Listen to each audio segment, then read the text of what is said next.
नमस्कार साथियों, स्वागत है आप सभी का सृष्टि क्लासेस के ऑनलाइन प्लेटफॉर्म पर। बीएसटीसी के लिए कल एग्ज़ाम होने वाला है, कल 28 अगस्त, और आप सब ने उम्मीद है कि बहुत अच्छे से तैयारी की होगी। और एग्ज़ाम से जस्ट पहले आपके लिए कुछ अच्छे क्वालिटी के क्वेश्चंस, कुछ 100 क्वेश्चंस हम लोग जीके के आज लेकर आ रहे हैं इस मैराथन सीरीज़ में।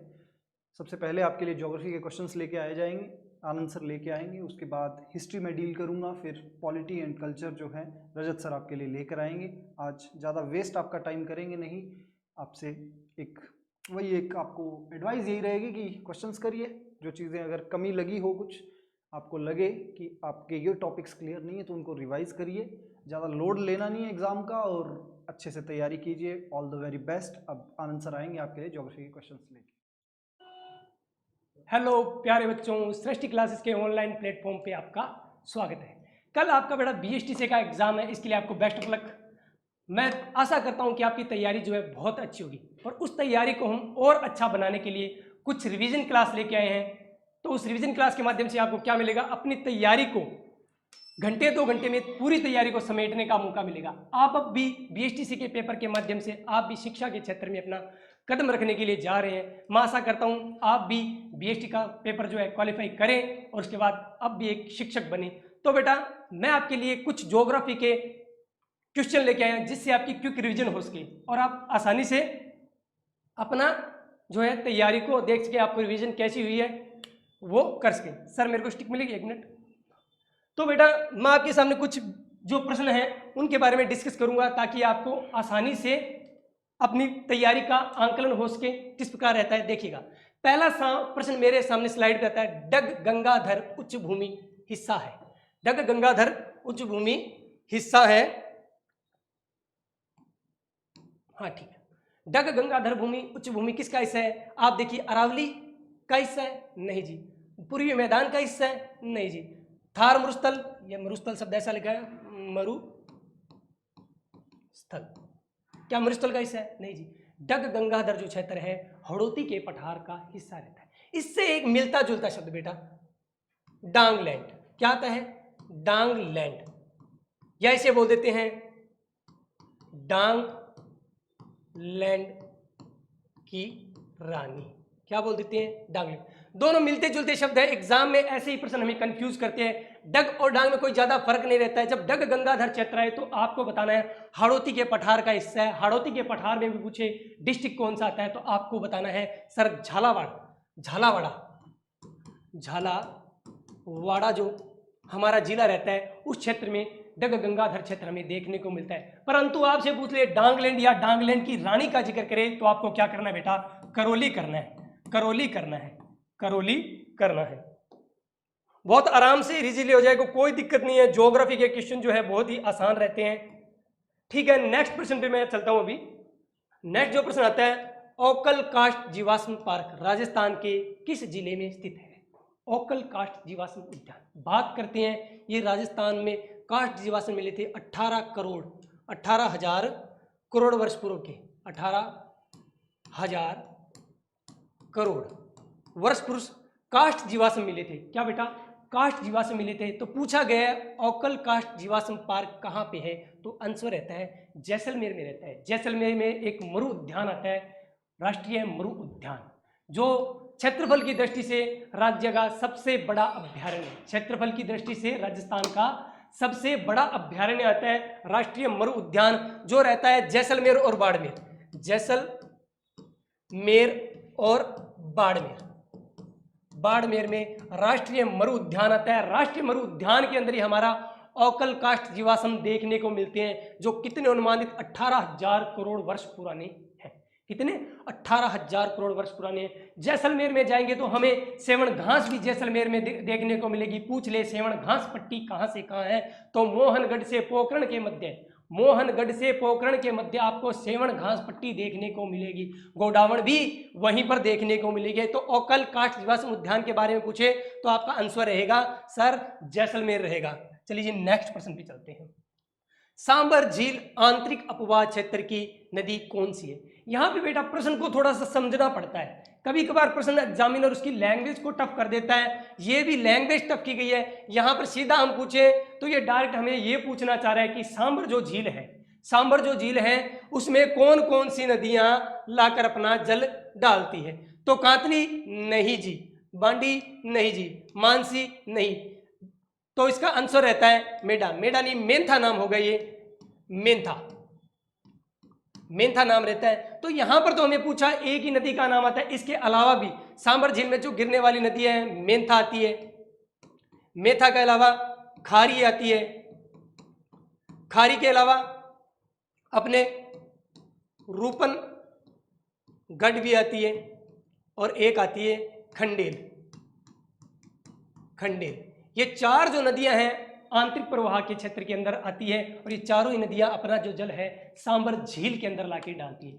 बात कर लें सांबर झील जो है, झील नमक उत्पादन में, झील नमक उत्पादन में देश का 8%, देश का 8% झील नमक का उत्पादन जो करती है सांबर झील करती है। और राजस्थान की बात करें तो राजस्थान के संपूर्ण नमक उत्पादन में 80% जो योगदान है सांबर झील का रहता है। यहाँ पर जो नमक उत्पादन का कार्य किया जाता है सांबर साल्ट लिमिटेड के द्वारा किया जाता है। सांबर झील से नमक उत्पादन का कार्य सांबर साल्ट लिमिटेड के द्वारा, सांबर साल्ट लिमिटेड के द्वारा किया जाता है। पूछ ले कि ये किसकी सहायक है, तो हिंदुस्तान साल्ट लिमिटेड की सहायक इकाई रहती है। चलो जी हम नेक्स्ट प्रश्न पे बात करते हैं।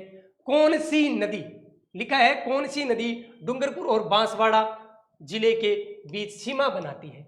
जैसे ही हमारे सामने डूंगरपुर और बांसवाड़ा नाम आता है तो हमें कर्क रेखा याद आनी चाहिए। जो ये नदी है, बात कर लेते हैं, डूंगरपुर और बांसवाड़ा की सीमा बनाती है वो नदी कर्क और कर्क रेखा को 2 बार काटती भी है बेटा। कितनी? कर्क रेखा को 2 बार काटती भी है, कर्क रेखा को 2 बार काटती भी है। हम जैसे ही राजस्थान के दक्षिणी में हिस्से में जाएंगे तो हमें बोरकुंड का भी ज्ञान होना चाहिए, बांसवाड़ा के अंदर बोरकुंड का भी हमें पता होना चाहिए। बात कर लेते हैं हमारा दक्षिण में अक्षांशीय जो विस्तार रहता है कहां से शुरू होता है, 23 डिग्री 3 मिनट से प्रारंभ होकर 23 डिग्री 3 मिनट उत्तरी अक्षांश से प्रारंभ होता है। तो हम बात कर लेते हैं वो कौन सी नदी है। उस नदी को हम आदिवासियों की गंगा भी बोलते हैं बेटा, आदिवासियों की गंगा भी बोलते हैं। उस नदी का नाम है माही, माही नदी बोलते हैं, माही नदी में से माही नदी का उद्गम जो है मध्य प्रदेश के धार जिले, मध्य प्रदेश के धार जिले के मेहंद झील, कौन सी झील बेटा, मेहंद झील से किसका उद्गम होता है, हमारी प्यारी, हमारी न्यारी, सबसे प्यारी माही नदी का उद्गम होता है, क्योंकि ये आदिवासियों की गंगा है। तो मैं से माही, मैं से मेहंद आराम से याद रहेगा,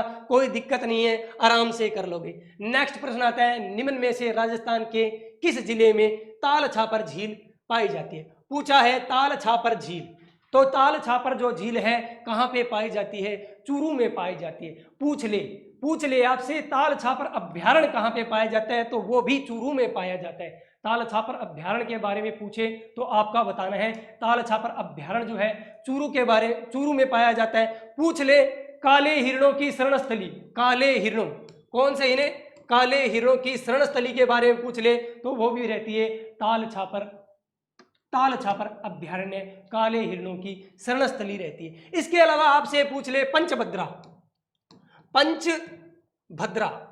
पंचभद्रा झील कहाँ पे है, खारे पानी की झील है। पंचभद्रा जो झील है, पंचभद्रा झील जो है पहले बाड़मेर में आती थी, पर वर्तमान में कहाँ पे आएगी बेटा, बालोत्रा में आएगी, बालोत्रा में आएगी। हो सकता है अभी आपके जो बीएसटीसी एग्जाम है इसमें इस बालोत्रा का जिक्र ना हो, फिर भी आगामी परीक्षाओं को ध्यान में रखते हुए पता लग गया है कि जो पंचभद्रा झील है कहाँ पे आती है, बाड़मेर में आती है। यहाँ पे जो है खरवाल जाति के लोग, यहाँ पे जो है खरवाल जाति के लोग सांबर झील, ये पंचभद्रा झील से जो है नमक उत्पादन का कार्य करते हैं। बात कर लेते हैं हम, एक और झील आती है बेटा जिसका नाम है एक और झील आती है बेटा जो है अपने जयसंबंध झील। कौन सी झील, जयसंबंध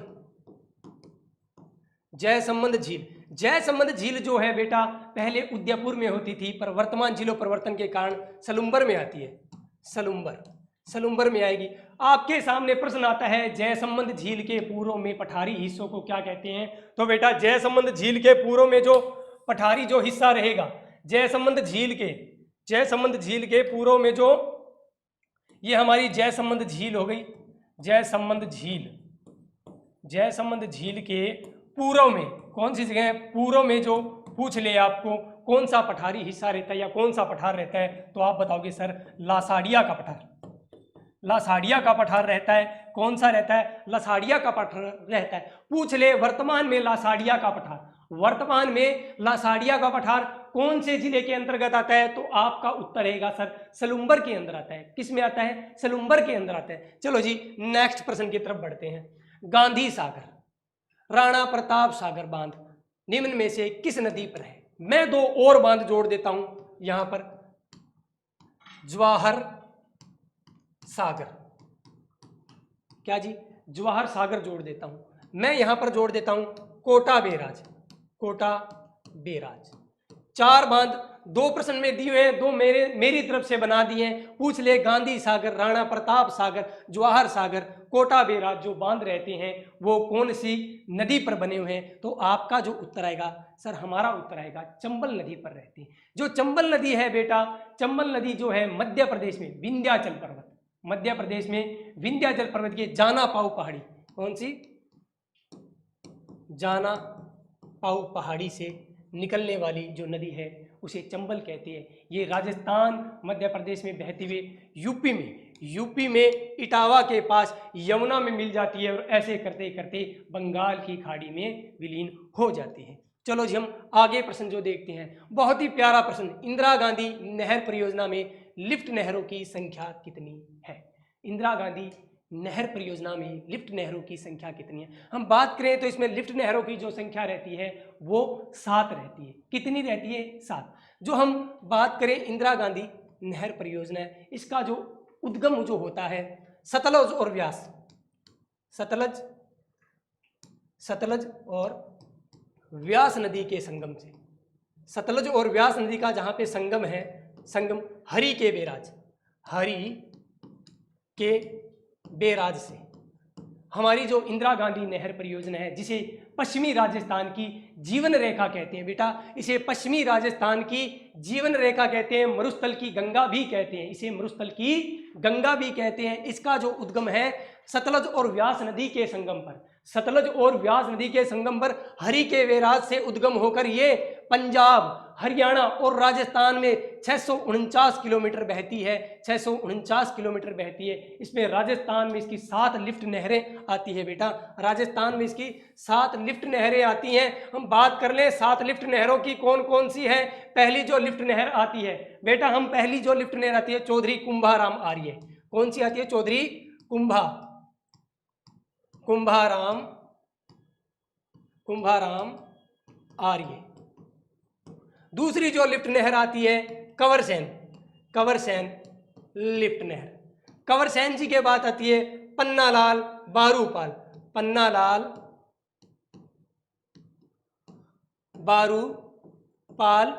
लिफ्ट नहर।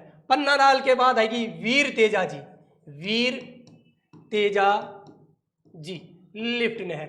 वीर तेजा जी के बाद हम बात करते हैं तो करणी सिंह लिफ्ट नहर। करणी सिंह के बाद हम 6 नंबर पे बात करते हैं तो आएगी गुरु जम्बेश्वर लिफ्ट नहर। और 7वीं जय नारायण व्यास लिफ्ट नहर रहती है। इन 7 लिफ्ट नहरों को क्रम से याद करना है। कुंभो कै पन्ना वीर करणी गुरुगी जय बोल। एक लाइन से हम 7 लिफ्ट नहरों का ज्ञान कर सकते हैं। तो मरुस्थल की गंगा या पश्चिमी राजस्थान की गंगा या पश्चिमी राजस्थान की जीवन रेखा जिसे कहते हैं, किसे कहते हैं? इंदिरा गांधी नहर परियोजना को कहते हैं कि लिफ्ट नहरों के माध्यम से 33% जो सिंचाई होती है राजस्थान में लिफ्ट नहरों के माध्यम से होती है, जबकि 70% जो सिंचाई है नहर के दाएं तरफ नहर के दाएं तरफ 70% जो सिंचाई होती है विभित्रिकाओं के माध्यम से होती है, जबकि नहर के दाईं ओर, नहर की दाईं ओर की बात करें तो नहर की दाईं ओर 30% जो सिंचाई होती है वो लिफ्ट नहरों के माध्यम से होती है। चलो बेटा हम नेक्स्ट प्रश्न पे चलते हैं। राजस्थान में निम्न में से कौन सी सिंचाई स्रोत कुल सिंचाई क्षेत्र में सर्वाधिक योगदान रखता है? बात करते हैं यदि नहरों की।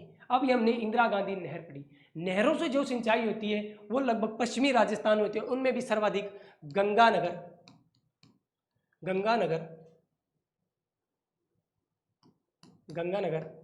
और हनुमानगढ़। पूछ ले नहरों से सिंचाई राजस्थान में किन जिलों में होती है, तो आपका आंसर रहेगा गंगानगर और हनुमानगढ़। पूछ ले तालाबों से सिंचाई राजस्थान में कहां पे होती है, तो आपका उत्तर रहेगा भीलवाड़ा। जबकि कुओं और नलकूपों से पूछा जाए तो पूर्वी राजस्थान, कहां पे? पूर्वी राजस्थान में भी जिले का जिक्र करें तो जयपुर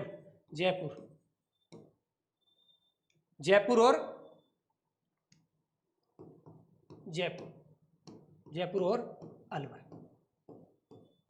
जब हम प्रश्न आता है कि राजस्थान में निम्न में से कौन सी सिंचाई स्रोत कुल सिंचाई क्षेत्र में सर्वाधिक योगदान रखता है, यहां पे हमें जिलों का नहीं, इन तीन जो ऑप्शन है नहर, तालाब, नलकूप, इनमें से सर्वाधिक से जो सिंचाई होती है राजस्थान में किससे होती है, तो बेटा आपका जो आंसर रहेगा कुओं और नलकूपों से राजस्थान में सर्वाधिक सिंचाई होती है। यदि जिलों से पूछे, नहरों से सिंचाई गंगानगर और हनुमानगढ़ में होती है, तालाबों से सिंचाई भीलवाड़ा में होती है, पूछ ले कुओं और नलकूपों से सिंचाई पूर्वी राजस्थान, जयपुर और अलवर में जो सिंचाई होती है वो कुओं और नलकूपों से होती है। पर हमारा जो यहाँ पर जो प्रश्न है उसके हिसाब से हमारा उत्तर रहेगा सी, कुओं और नलकूप।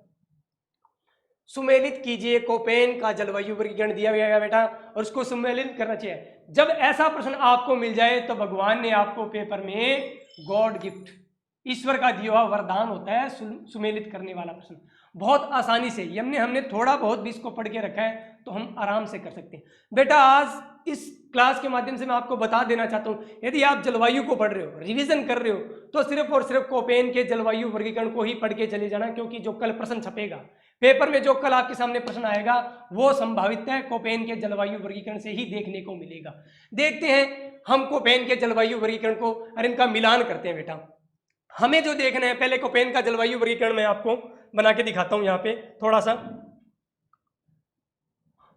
ये लो जी, यहाँ पे थोड़े से एरिया के अंदर हम बना लेते हैं इसको, कोपेन का जलवायु।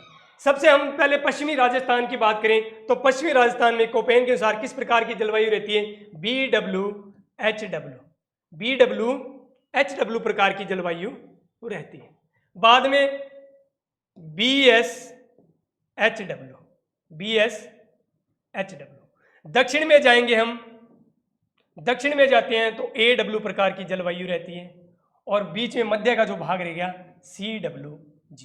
इतना सा आपको यदि आप चित्र ड्रॉ कर लेते हो, ये इस चित्र को बना लेते हो, तो कोपेन जी हमें फ्री और फोकट के नंबर देके चले जाते हैं। तो बात करते हैं, हमने सबसे पहले ऑप्शन में ए को देखते हैं। AW मैंने बात की दक्षिणी राजस्थान में, कहीं पे आपको दक्षिणी राजस्थान का जिला दिखाई दे रहा है? सर जी दे रहा है। AW को मैं मिलान कर देता हूं बांसवाड़ा से। अब देखिए सीधा एक को मिलान करने के बाद हम सीधे ऑप्शंस पे आते हैं। ऑप्शन पे आते हैं, ए का किसके साथ है जी? एक के अंदर है, दो के अंदर है जी, मतलब सी और डी हमारे जो है आंसर नहीं होंगे। चलो जी, एक से तो काम नहीं चल रहा है। चलो BSHW, ये चलो बहुत टफ रह जाता है। BWHW की बात करते हैं, बात कर रहे हैं पश्चिमी राजस्थान की। अब कौन सा जिला रहा है पश्चिमी राजस्थान में? BWHW से हमारा गंगानगर को हम मिला सकते हैं। अब देखिए सी से दो का मेल हो रहा है, हाँ जी, ए को हमने मिला लिया था और हमने सी को भी मैच कर लिया। सिर्फ दो ऑप्शन को मिलाने से इसका हमें आंसर तो मिल गया। क्या मिल गया? हमें आंसर मिल गया। अब बात कर लेते हैं BSHW। अरावली के जो पश्चिम में भाग रहता है, अरावली के पश्चिमी भाग में जिस प्रकार की जलवायु रहती है कोपेन के अनुसार, वो किसी BSHW। तो अरावली के पश्चिम में कौन सा जिला दिखाई दे रहा है हमें? सर अरावली के पश्चिम में सीकर दिखाई दे रहा है, तो बी का भी हमें ऑप्शन मेल कर दिया। और लास्ट होता है CWG, तो CWG को हम धौलपुर से मैच करके इसका भी आंसर हम प्राप्त कर सकते हैं। तो बेटा मैं आपको एक फ्री और पॉकेट की एडवाइस दे रहा हूँ, आपको कल जाने से पहले एक बार कोपेन को जरूर देख के जाना, हो सकता है यहीं से आपको प्रश्न देखने को मिले। निम्न में से कौन सी समवर्षा रेखा राजस्थान को दो भागों में विभक्त कर सकती है? कौन सी वर्षा रेखा राजस्थान को दो भागों में विभक्त कर सकती है? तो बात कर लेते हैं 50 सेंटीमीटर वर्षा रेखा जो है राजस्थान को दो भागों में विभक्त करती है। यदि ऑप्शन में आपको 500 mm भी दिया मिले तो आपको 500 mm पे राइट लगाना है, क्योंकि जब हम सेंटीमीटर को मिलीमीटर में कन्वर्ट करते हैं तो वो 500 हो जाएंगे। तो 50 सेंटीमीटर या 500 mm वर्षा रेखा राजस्थान को दो भागों में विभक्त करती है। एक और महत्वपूर्ण वर्षा रेखा आती है बेटा 25 सेंटीमीटर वर्षा रेखा। 25 सेंटीमीटर वर्षा रेखा या इसे 250 सेंटीमीटर वर्षा रेखा भी मैं बोल सकता हूँ, 250 सेंटीमीटर वर्षा रेखा भी बोल सकता हूँ। जिस प्रकार 50 सेंटीमीटर वर्षा रेखा जो है वो राजस्थान को दो भागों में विभक्त करती है, उसी प्रकार 25 सेंटीमीटर वर्षा रेखा जो है पश्चिमी मरुस्थलीय क्षेत्र को दो भागों में विभक्त कर देती है। 25 सेंटीमीटर वर्षा रेखा या 250 mm जो वर्षा रेखा है राजस्थान का पश्चिमी जो मरुस्थलीय प्रदेश है उसको शुष्क और अर्ध शुष्क दो भागों में विभक्त करती है। तो ये भी बेटा ध्यान रख के जाने वाली बात है। बहुत ही आसान प्रश्न, राजस्थान में मध्यम काली मिट्टी का विस्तार किस क्षेत्र में है? कैसे काली, कैसे कोटा, कैसे कपास, तीन कै का मिश्रण करोगे, कैसे काली, कैसे कोटा और कैसे कपास। काली मिट्टी जो है कोटा, बूंदी, बारा और झालावाड़ क्षेत्र मतलब राजस्थान के हड़ौती क्षेत्र में जो मिलने वाली मिट्टी है उसे बोलते हैं काली मिट्टी। काली मिट्टी कोटा में मिलती है। काली मिट्टी जो है कपास के लिए बहुत ही लाभदायक होती है। तो आराम से ऐसे प्रश्न जो आते हैं एकदम फ्री ऑफ पॉकेट के होते हैं, 3 बार क्या बोलने हैं, कैसे काली, कैसे कोटा, कैसे कपास। बहुत ही अमेरिका के द्वारा जो वर्गीकरण किया गया, निम्न में से कौन सी मिट्टी राजस्थान में सर्वाधिक क्षेत्रफल पर पाई जाती है या विस्तृत है? विस्तृत का पूछा है बेटा। राजस्थान अमेरिका जो कृषि विभाग है उसके द्वारा नवीनतम मिट्टियों का वर्गीकरण किया गया है जो हमारे सामने दिया गया है। एरिडीसोल्स, एंटीसोल्स, वर्टिसोल्स, अल्फीसोल्स एंड इंसेप्टिसोल्स 5 भागों में बांटा गया है। देखते हैं 1, 2 एरिडीसोल्स, एंटीसोल्स और उसके बाद इंसेप्टिसोल्स 3 नंबर, 4 पे आता है वर्टिसोल्स और 4 पे आता है अल्फी और 5 पे आता है वर्टिसोल्स। 5 भागों में राजस्थान की मिट्टियों का वर्गीकरण किया है नवीनतम वर्गीकरण के अनुसार। ये भी बेटा एग्जाम की दृष्टि से काफी महत्वपूर्ण रहता है। यदि मिट्टियां टॉपिक पढ़ रहे हो तो आपको करके क्या जाना है, मिट्टियों में केवल और केवल आपको नवीनतम वर्गीकरण एक बार रिवाइज करें। यदि आप रिवाइज के लिए बैठे हो तो आपको नवीनतम वर्गीकरण मेरे हिसाब से आपको रिवाइज करना चाहिए। यदि प्रश्न मिट्टियों से बनाने की इच्छा होगी, यदि मैं बनाता तो मैं यहीं से बनाता और एग्जामिनर भी बनाएगा तो यहीं से बनाएगा। तो हमसे पूछा है सर्वाधिक क्षेत्रफल पे कौन सी मिट्टियां हैं, तो सर्वाधिक क्षेत्रफल की बात करें तो हमारे सामने सर्वाधिक क्षेत्रफल की बात करें तो हमारे सामने जो आंसर आएगा इसका आएगा बी। एरिडीसोल्स और एंटीसोल जो है सर्वाधिक क्षेत्रफल पे पाई जाती है। शुष्क और अर्धशुष्क जलवायु में मिलने वाली मिट्टी कौन सी है? एरिडीसोल्स और एंटीसोल्स। यदि आपको पूछे राजस्थान में काली मिट्टी का एक जो नवीनतम वर्गीकरण के अनुसार प्रकार है जो है वो रहता है वर्टिसोल्स। ओके डन है, आगे चलते हैं बेटा। माउंट आबू के आसपास जहां वर्षा 150 सेमी से अधिक है वन पाए जाते हैं। जहां पर बेटा अधिक वर्षा होती है, कॉमन सेंस की बात है, वहां पर सदाबहार वन पाए जाते हैं। जहां पर वर्षा अधिक होती है वहां पर सदाबहार वन पाए जाते हैं। अब देखिए ऑप्शन में कहीं पे सदाबहार लिखा हुआ है, हाँ सर लिखा हुआ है, ए ऑप्शन में लिखा हुआ है सदाबहार वन। उष्ण कटिबंधीय है, उष्ण, अर्ध उष्ण, सदाबहार वन लिखा हुआ है। बेटा एक ही चीज आपको ध्यान, यहाँ पे अर्ध उष्ण लिख दे या उपोषण लिख दे, उपोषण कटिबंधीय है, सदाबहार वन लिख दे तो दोनों सही रहते हैं, एक ही बात है। पर आपको यदि पूछ ले यहां पर यह राजस्थान में किस प्रकार के वन नहीं पाए जाते, तो उष्ण कटिबंधीय सदाबहार वन राजस्थान में नहीं पाए जाते। मैं यदि इस नाम को मैं यहां से इरेज कर देता हूं, साफ कर देता हूं, अर्ध को मैं साफ कर दूं, बोल दे उष्ण कटिबंधीय सदाबहार वन, तब ये गलत हो जाएगा बेटा। राजस्थान में उष्ण कटिबंधीय सदाबहार वन नहीं पाए जाते। राजस्थान में किस प्रकार के वन पाए जाते हैं? राजस्थान में उपोष्ण कटिबंधीय सदाबहार वन पाए जाते हैं। याद रख लेना, बहुत ही अच्छा प्रश्न है, ये भी बहुत अच्छा प्रश्न है। राजस्थान में किस प्रकार के वन पाए जाते हैं? उपोष्ण कटिबंधीय सदाबहार वन पाए जाते हैं आबू पर्वत क्षेत्र के 32 किलोमीटर एरिया के अंदर। यहाँ पर अर्ध उष्ण लिखा है तो ये अर्ध उष्ण यहाँ पे सही रहता है। चलो जी हम नेक्स्ट प्रश्न पे चलते हैं। कौन सी श्रेणी प्रशासनिक दृष्टि से राजस्थान के वनों की श्रेणी नहीं है? राजस्थान प्रशासनिक आधार पर बेटा वनों को 3 भागों में बांटा जाता है। प्रशासनिक आधार पर 3 भागों में वनों को बांटा गया है। इसमें पूछा है कि प्रशासनिक आधार पर जो वनों की श्रेणी है वो कौन सी नहीं है? तो बेटा जो सुरक्षित वन है वो प्रशासनिक श्रेणी में आते हैं। उसके बाद दूसरा जो है आरक्षित वन, वो भी प्रशासनिक दृष्टि से आते हैं। अवर्गीकृत वन भी आते हैं, जबकि वर्गीकृत जो वन है वो प्रशासनिक आधार पर वनों की श्रेणी में नहीं आते।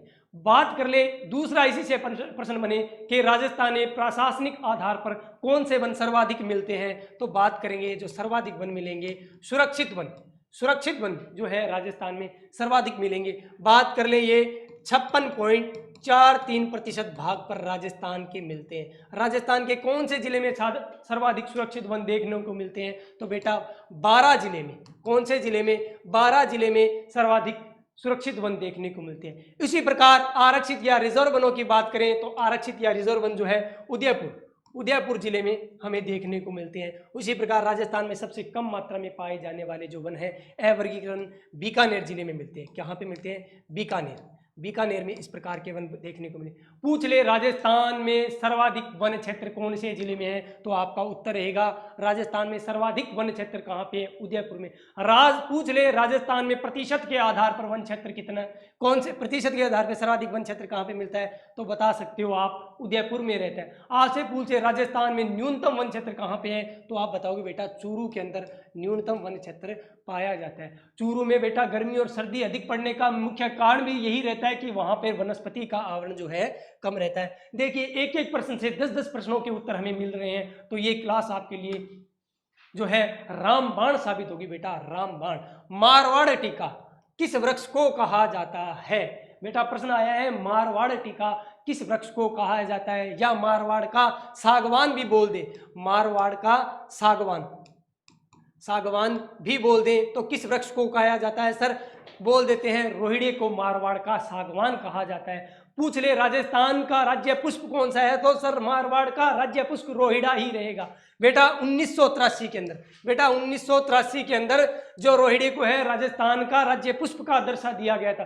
पेपर में प्रश्न आएगा राजस्थान का राज्य वृक्ष कौन सा है? तो बेटा राजस्थान का जो राज्य वृक्ष जो रहता है खेजड़ी रहता है। इसे भी कब बनाया गया था? 1983 के अंदर ही राजस्थान का राज्य वृक्ष घोषित किया गया। यदि पूछ ले आपको राजस्थान का कल्प वृक्ष कौन सा है, तो खेजड़ी जो है राजस्थान का कल्प वृक्ष है। जब से आपसे पूछेगा कि मारवाड़ टीका या मारवाड़ का सागवान कौन सा वृक्ष है, तो आपको बताना होगा रोहिड़ा जो है मारवाड़ का सागवान है।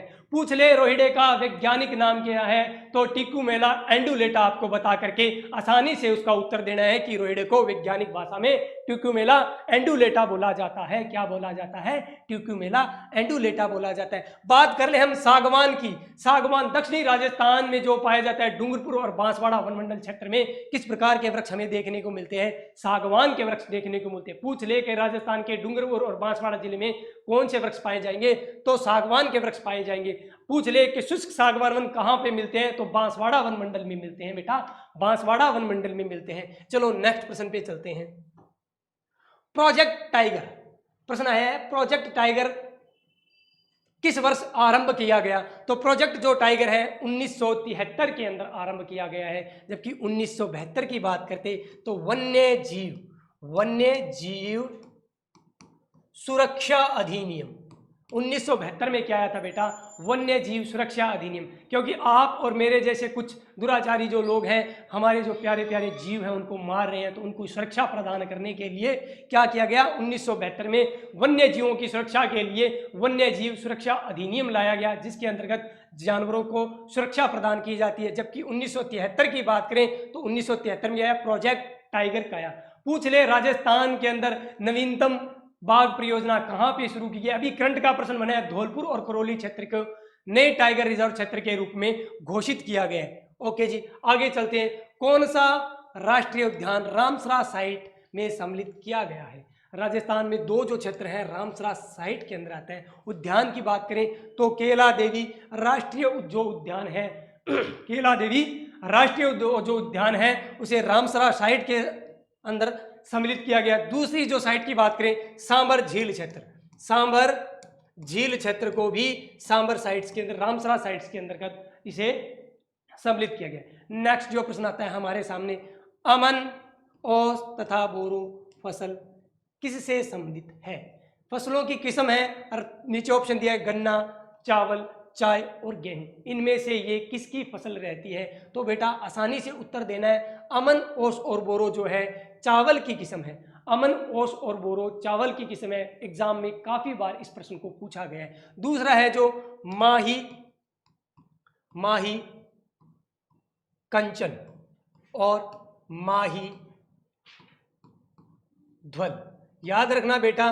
दूसरी जो सर्वाधिक किस्म का पूछा जाने वाला प्रश्न आता है माही कंचन और माही ध्वल किसकी किस्म रहती है? माही कंचन और माही ध्वल मक्का की किस्म रहती है। किसकी? मक्का की किस्म रहती है। बहुत ही शानदार और जानदार प्रश्न था। आगे चलते हैं।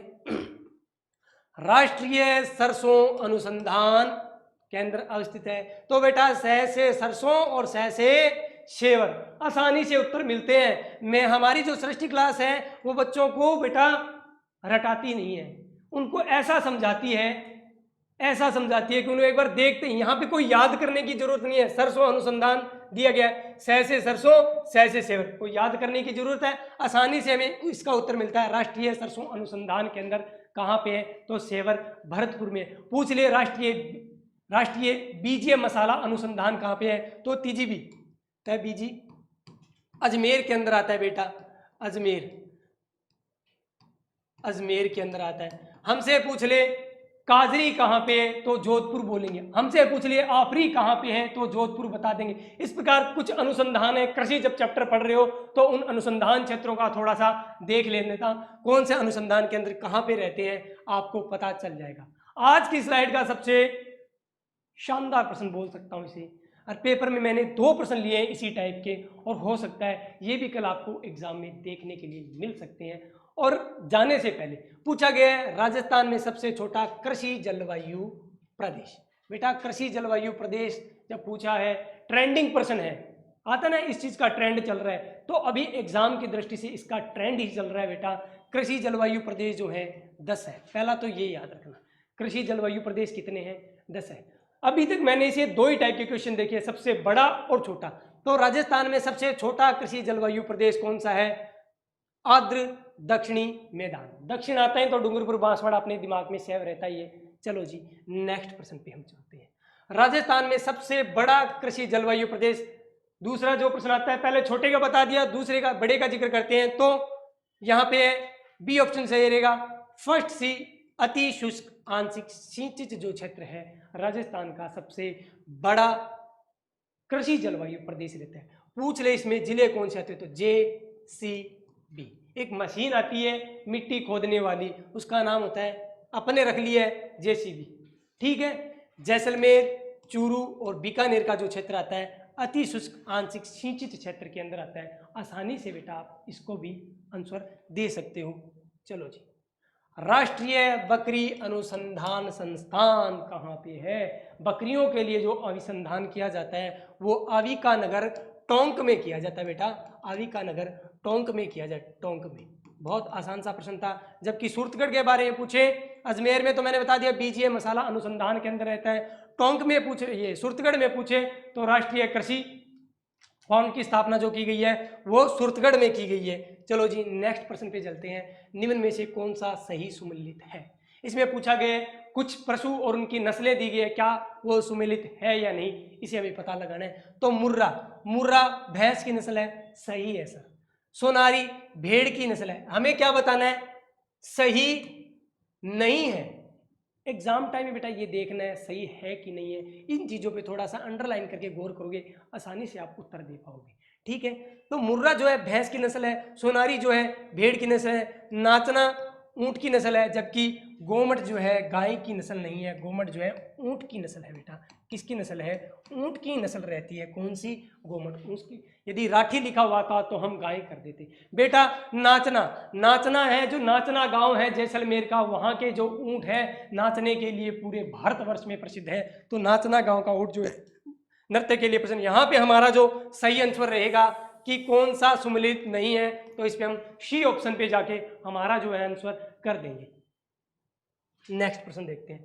राजस्थान भारत में सबसे अधिक उत्पादन करता है, किसका करता है? सीसा और जस्ता का राजस्थान भारत में सर्वाधिक उत्पादन करता है। कच्चे लोहे, अभ्रक, अभ्रक भी उत्पादन करता है, पर सर्वाधिक जो उत्पादन पूछा गया इन ऑप्शन में सीसा और जस्ता हमारे लिए सही सेट रहता है। आ गया था टोंक जिले की जनकपुरा और कुशालपुरा खानें जिस खनिज के उत्पादन हेतु जानी जाती है, किस लिए जानी जाती है, इसका हमें जिक्र करना है बेटा। बात करते हैं फल्सपार की।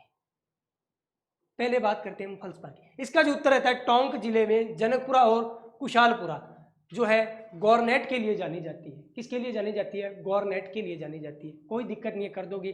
पूछ ले फल्सपार का उत्पादन राजस्थान में कहाँ पे होता है, तो आराम से एक शब्द लाइन याद रखो, अजय पाल फील्ड। क्या करना है? अजय पाल फील्ड। ऐसे अजमेर कर देंगे बेटा, अजमेर। अजय पूरा नाम देखेंगे जयपुर, अजय पाल फेल पाली। अजमेर, अजय का ऐसे अजमेर में, जय से जयपुर में, पाल से पाली बनाया और फेल से फल्सपार हो ही गया। यूरेनियम की बात करें तो बेटा यूरो में डूबा अजमेर, डूंगरपुर और बांसवाड़े में आता है। और जो आती है यूरेनियम के सबसे प्रसिद्ध जो खान है रोहिला गणेश्वर, सिक्कर के अंदर रहती है, बहुत ही शानदार और जानदार खान है। वोलेस्टोनाइट की बात करें तो ये सिरोही में मिलता है। सर्वप्रथम सिरोही में वोलेस्टोनाइट निकाला गया और राजस्थान में जो सर्वाधिक पाए जाने या एकाधिकार बोले वोलेस्टोनाइट का राजस्थान में एकाधिकार है। राजस्थान के अलावा और किसी अन्य राज्य में वोलेस्टोनाइट का उत्पादन नहीं होता है। 100% उत्पादन बोले 100% उत्पादन वोलेस्टोनाइट का राजस्थान में ही होता है। तो बेटा मैंने कुछ आपको आपकी रिवाइज कराने के लिए कुछ प्रश्नों को मैं लेके आया था। हो सकता हूँ आपकी जो है ये जो मेरे प्रश्न आपकी तैयारी के लिए हेल्पफुल साबित हो। और बेटा करना क्या है, इस क्लास को बस ट्रेन में जब जा रहे हो तो एक बार रिवाइज करना, ताकि आपको पेपर में हो सकता है ऐसे कैसे प्रश्न छपे हुए मिल जाए। मैं भगवान से आशा करता हूँ कल आपका जो पेपर है बहुत अच्छा रहे। अब मैं नेक्स्ट जो है कुछ हिस्ट्री के प्रश्न करवाने के लिए मैं अंकुश सर को इन्वाइट करूंगा, ठीक है? तो मैं मेरा सेशन यहीं पे कंप्लीट करके अंकुश सर को इन्वाइट करता हूँ। Thank you. हिस्ट्री का पोर्शन अब हम चालू कर रहे हैं। 26वां प्रश्न आपके सामने है। 25 प्रश्न ज्योग्राफी के आपके अच्छे रहे होंगे उम्मीद है, और जो भी आपके बेसिक्स क्वेश्चन हम लोगों ने सारे टॉपिक्स को कवर करने की इधर कोशिश की है, ज्योग्राफी में भी और बाकी के सारे सब्जेक्ट्स में भी। 26वां प्रश्न जो आप देख रहे हो अभी, यहाँ पे बात हो रही है प्राचीन राजस्थान की। राजस्थान में सभ्यता के किस स्थल पर सबसे प्रथम बार हल से जुते हुए खेत के साक्ष्य हमें मिले? प्राचीन राजस्थान का बहुत ही सिंपल सा प्रश्न, बीएसटीसी वालों के लिए, आपके लिए इतनी ज़्यादा डेप्थ में जाने की ज़रूरत नहीं थी, और उतना उसी लेवल के क्वेश्चंस आपको इधर आज दिखेंगे जो आपके एग्जाम्स के लिए बेनिफिशियल होंगे। तो जुटे हुए खेत के साक्ष्य सबसे पहले कहाँ पर मिले हैं अपने को? आंसर अपना 4 ऑप्शंस आपको दिए हैं, कालीबंगा, आहट, गणेश्वर और रंगमहल। रंगमहल कहाँ पर है? हनुमानगढ़ में। उसके अलावा गणेश्वर आपके लिए कांतली नदी, सीकर, आहड़ मेवाड़ और कालीबंगा हनुमानगढ़। आपके इस प्रश्न का आंसर रहेगा कालीबंगा।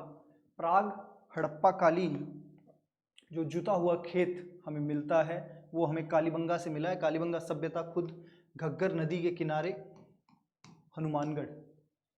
किसी भी सभ्यता के साथ आप ये नदियों के नाम एसोसिएटेड ज़रूर याद रखोगे जो आपको एग्जाम्पल दिए गए हैं, कालीबंगा, आहड़, गणेश्वर। ऑप्शंस के अंदर जो तीनों दिए हैं, एक बार फिर से अपने जो भी आपके नोट्स हैं, अगर आपको याद नहीं है तीनों की नदियों के साथ इनके नाम, तो जाकर उनको रेफर करिए, बड़े इंपॉर्टेंट रहने वाले हैं आपके एग्जाम के लिए। नेक्स्ट क्वेश्चन आपकी स्क्रीन पर। 1837 में बीजक पहाड़ी से अशोक के शिलालेख को किसने खोजा? आपको पूछा गया है अंग्रेज आर्कियोलॉजिस्ट अधिकारी का नाम जिसने इसकी खोज की थी बीजक की पहाड़ी पर। बैराट के अंदर जो शिलालेख मिला बैराट सभ्यता में, अपने को विराटनगर भी बोलते थे हम लोग, और यहाँ से ये शिलालेख जो था वो कैप्टन बर्ट को सबसे पहले मिला था। बाद में इस शिलालेख को ले जाया गया था कलकत्ता, कलकत्ता संग्रहालय में रखवा दिया गया, क्योंकि कलकत्ता ब्रिटिश भारत की राजधानी शुरू में रही 1911 तक, और कलकत्ता में ही आपको उस समय के जो भी ये आर्कियोलॉजिकल फाइंडिंग्स थी, उस समय की जो भी ज़्यादातर खोज हुई, वहाँ से सारे के सारे जो एविडेंसेस थे वो वहीं शिफ्ट किए जाते थे मोस्टली। कुछ एक कई अभिलेखों के साथ आप ये भी देखोगे कि अजमेर में संग्रहालय में रखा जा रहा है। अजमेर क्यों? क्योंकि अंग्रेज़ों का राजस्थान के अंदर केंद्र कौन सा था? अजमेर। और भारत के लिए तो वो ओवरऑल पहले कलकत्ता को ही डेवलप किया था। दिल्ली 1911 में राजधानी बनी है, तो उससे पहले सारा का सारा ये इस तरह के म्यूजियम्स जो थे या अंग्रेज़ों के लिए जो भी बड़े दफ्तर हुआ करते थे वो कलकत्ता तक ही सीमित रखे गए थे। यहाँ से कैप्टन बर्ट को ये बेला बीजक की पहाड़ी से और इस अभिलेख को कलकत्ता संग्रहालय पहुँचा दिया गया। सम्राट अशोक को भारत का इस अभिलेख के अंदर सम्राट बताया गया था और भारत का राजा बताया गया था। मौर्यकालीन अभिलेख बौद्ध धर्म के बारे में भी चर्चा करता है। आगे चलते हैं, नेक्स्ट क्वेश्चन, 28वां प्रश्न आपकी स्क्रीन पर। हाड़ी रानी कर्मावती द्वारा जौहर में प्रवेश करते समय दिए गए भूमि अनुदान की जानकारी का स्रोत कौन सा है? आपको 4 ये स्रोत लिखे गए हैं: पूर्व का ताम्रपत्र, चोकली के ताम्रपत्र, रणकपुर प्रशस्ति और चिरवे का शिलालेख। थोड़ी सी आपको बेसिक जानकारी इधर की देता हूँ। ये भूमि अनुदान क्यों किया गया?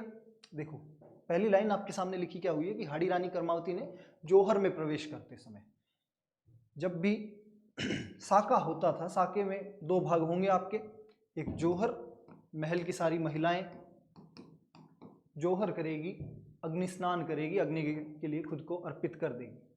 तो रानी कर्मावती के नेतृत्व में ये जौहर किया गया। दूसरा भाग इस साके का हुआ करता था केसरिया। केसरिया में जो भी राज्य का राजा होगा या महल के सारे पुरुष होंगे उसके साथ, वो सारे मिलके केसरिया करेंगे। केसरिया का मतलब था कि ये अपना सारा सब कुछ, अब जब नॉर्मल अपने दुर्ग में ओट समय रह नहीं सकते, हार निश्चित है, तब ये केसरिया बांधकर जाकर अपने शत्रुओं पर टूट पड़ते थे, मैक्सिमम नुकसान उनको पहुंचाते थे। एक एक राजपूत सैनिक 5-5 के बराबर होके लड़ता था इधर। तो बात यह है कि यहाँ पर जब ये चित्तौड़ का दूसरा साका हुआ, चित्तौड़ के दूसरे साके के समय जौहर का नेतृत्व रानी कर्मावती द्वारा किया जाएगा। इनके पति कौन थे? राणा सांगा। उनकी तो मृत्यु ऑलरेडी हो गई थी खानवा के युद्ध के बाद। तो यहां पर बाघ सिंह थे सादड़ी के, उनके द्वारा नेतृत्व किया गया जौहर का, सॉरी केसरिया का, और ये साका हुआ। साके से पहले एक कल्चर ये होता था इधर कि दान किया जाता था राजा या रानियों द्वारा। अब यहाँ पर महारानी कर्मावती, महाराणा विक्रमादित्य यहाँ के राजा थे, लेकिन युवा थे, बहुत यंग थे, इस वजह से उनको सुरक्षित जगह पर भेज दिया गया था। यहाँ पर ये पार्ट ले नहीं रहे थे। कर्मावती ने जो जौहर किया, जौहर से पहले उनके द्वारा एक भूमि अनुदान किया गया था, भूमि दान दिया गया था। पुण्य के लिए ये दान किए जाते थे और मोस्टली ऐसे जौहर से पहले होते ही थे। उस दान की जानकारी हमें एक ताम्रपत्र में मिलती है। ताम्रपत्र क्या होते थे? प्राचीन राजस्थान के इतिहास के स्रोतों में, सबसे प्रमुख स्रोतों में हम लोग एक ताम्रपत्र को भी काउंट करते हैं। कई तरह के ये ताम्रपत्र लिखे जाते थे। मोस्टली होते थे कि जब कोई दान किया जाता था तो उसको तांबे की परत के ऊपर अंकित करवाया जाता था, और ज़्यादातर केस में ये भूमिदान ही होता था। यहाँ पर ये पूर्व का ताम्रपत्र जो है, ये उस समय के इस जौहर से पहले किए गए भूमि अनुदान की जानकारी हमें देता है। अगला प्रश्न आपके सामने, 29वां प्रश्न, गुर्जर प्रतिहारों की राजधानी किस स्थान पर थी जो जालोर में भीनमाल का एक पुराना नाम भी था? 4 ऑप्शंस दिए गए हैं आपको, बस भीनमाल का पुराना नाम। सिंपल, इस क्वेश्चन को कई बार लैंग्वेज जो है उसको भी अपने दिमाग में इजीली प्रोसेस करना सीखिए आप। कीवर्ड ढूंढिए अपने क्वेश्चन में। यहाँ पर भीनमाल है जिसका पुराना नाम पूछा गया है, बाकी सारी इन्फॉर्मेशन आपको अवॉइड भी कर सकते हैं। भीनमाल का पुराना नाम कहाँ से मिलेगा? बिजोलिया के अभिलेख में मिलता है अपने को पुराना नाम। उसके अलावा एक हिंट और दे दिया इन्होंने कि गुर्जर प्रतिहारों की राजधानी थी, कौन सी थी? 4 ऑप्शन आपके सामने, इंद्रप्रस्थ, श्रीमाल, गंगानगर और बैराट। करेक्ट आंसर इसका रहने वाला है ये श्रीमाल। और इसके साथ में थोड़ी सी और आपको एक्स्ट्रा इन्फॉर्मेशन, एक इस भीनमाल को ही एक और नाम दिया जाता है पीलो मोलो। ये पीलो मोलो नाम थोड़ा अजीब सा लग रहा है, बिल्कुल लग रहा है। क्यों? क्योंकि अपने देश में एक चाइनीज राजदूत आए थे, वेनसांग। वेनसांग के समय पे वेनसांग ने अपनी एक किताब लिखी थी। उस किताब में हर्षवर्धन के शासनकाल में ये आए थे। सीयूकी नाम की एक किताब लिखी थी। उस सीयूकी के अंदर, सीयूकी गुप्तोत्तर काल की बात है ये, जब गुप्त चले गए थे, गुप्तों का शासन खत्म हो गया भारत से, तो गुप्तोत्तर काल में राजनीति टूटी हुई थी। उत्तर भारत में, हरियाणा में हर्षवर्धन का पुष्यभूति वंश चलता था और हर्षवर्धन के राज में ही ये वेनसांग आया था। वेनसांग ने अपने सारे के सारे इस यात्रा का वृतांत जो था वो अपनी इस किताब में दिया, सीयूकी। और इस किताब में इन्होंने भीनमाल, इन गुर्जर प्रतिहारों की राजधानी जिसका पुराना नाम श्रीमाल था, इसके लिए एक शब्द प्रयोग किया। वो शब्द था पीलोमोलो। पीलोमोलो, ये भी आप याद रखिएगा, भीनमाल का ही नाम है पीलोमोलो। नेक्स्ट, अगला प्रश्न आपकी स्क्रीन पे, 30वां प्रश्न। निम्नलिखित में से किस शासक के राज्यकाल के दौरान दिल्ली शिवालिक स्तंभ अभिलेख उत्कीर्ण करवाया गया? एक हिंट देता हूं, चौहानों के समय था। बाकी आपको वैसे तो चारों के चारों ऑप्शन जो है ये भी चौहान राजाओं के ही दिए गए। अजमेर के चौहानों में कौन सा वो शासक था जिसके समय को चौहानों का स्वर्णकाल कहा गया?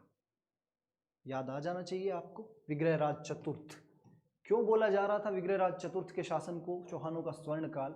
वजह ये थी कि एक आप बेसिक एक टोन, एक हिस्ट्री के अंदर आप नोट करोगे, राजस्थान की हिस्ट्री में स्पेशली, कि जो भी राजा दिल्ली के साथ अपनी कुछ वीरता दिखाएगा, दिल्ली के साथ युद्धों में जीतेगा या दिल्ली को घुटने टेकने पे मजबूर करेगा, उन राजाओं के लिए बड़े बड़े टाइटल्स रखे जाएंगे।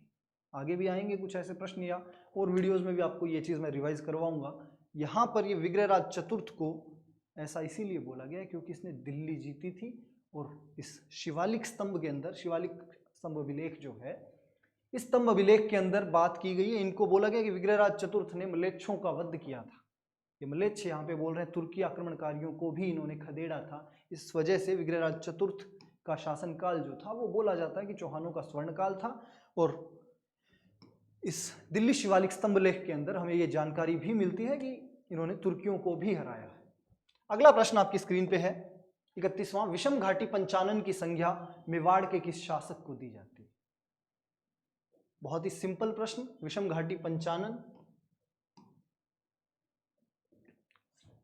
चित्तौड़ का जब पहला साका हुआ था रतन सिंह के समय पे। रतन सिंह रावल, रतन सिंह राजा थे, और उस साके के अंदर गुहिलों का पूरा ये वंश खत्म हो गया था। ऑलमोस्ट ऐसा समझा गया कि सारे मारे गए। क्यों? क्योंकि जब भी ऐसा साका होता था तो साके के समय पे इनके सारे भाई बंधु लड़ने के लिए आ जाते थे इनके साथ। रावल रतन सिंह राजा थे मेवाड़ के, इनके सारे भाई बंधु, जिनके अंदर एक इनके भाई और थे लक्ष्मण सिंह। ये लक्ष्मण सिंह जो थे ये सिसोदा गांव पे राज कर रहे थे। लक्ष्मण सिंह अपने 7 पुत्रों के साथ उस चित्तौड़ के पहले साके में लड़ने के लिए आए थे। उनमें सबसे बड़ा पुत्र था अरी सिंह। अपने 7 पुत्रों के साथ अपने भाई के इस युद्ध में लड़ने के लिए आए। इनके सारे पुत्र मारे गए एक्सेप्ट, अपवाद सिर्फ एक रहे, लास्ट अजय सिंह। सबसे छोटा पुत्र जो था इस लक्ष्मण सिंह का, अजय सिंह, ये यहाँ पे इस युद्ध में जीवित बच गए थे। वापस आ गए थे, चित्तौड़ चला गया था अलाउद्दीन खिलजी के पास, खिजराबाद उसका नाम रख दिया गया था। अजय सिंह सिसोदा गांव में राज कर रहे थे, और तब इनको कहीं से पता चला कि इनके बड़े भ्राताश्री अरी सिंह का पुत्र हमीर अभी जीवित है। हमीर को अपने साथ लाए, उसको संरक्षण दिया, उसको ट्रेनिंग दी, उसको प्रशिक्षण मिला, और हमीर ने फिर वापस चित्तौड़ जीत के दिया। चूंकि अब उत्तराधिकार का नियम क्या था, सबसे बड़ी रानी का सबसे बड़ा बेटा अगला राजा बनेगा। यहाँ पर अजय सिंह जी सिसोदा गांव पे राज कर रहे थे मेवाड़ के लिए, बस उतना ही बचे थे गुहिल।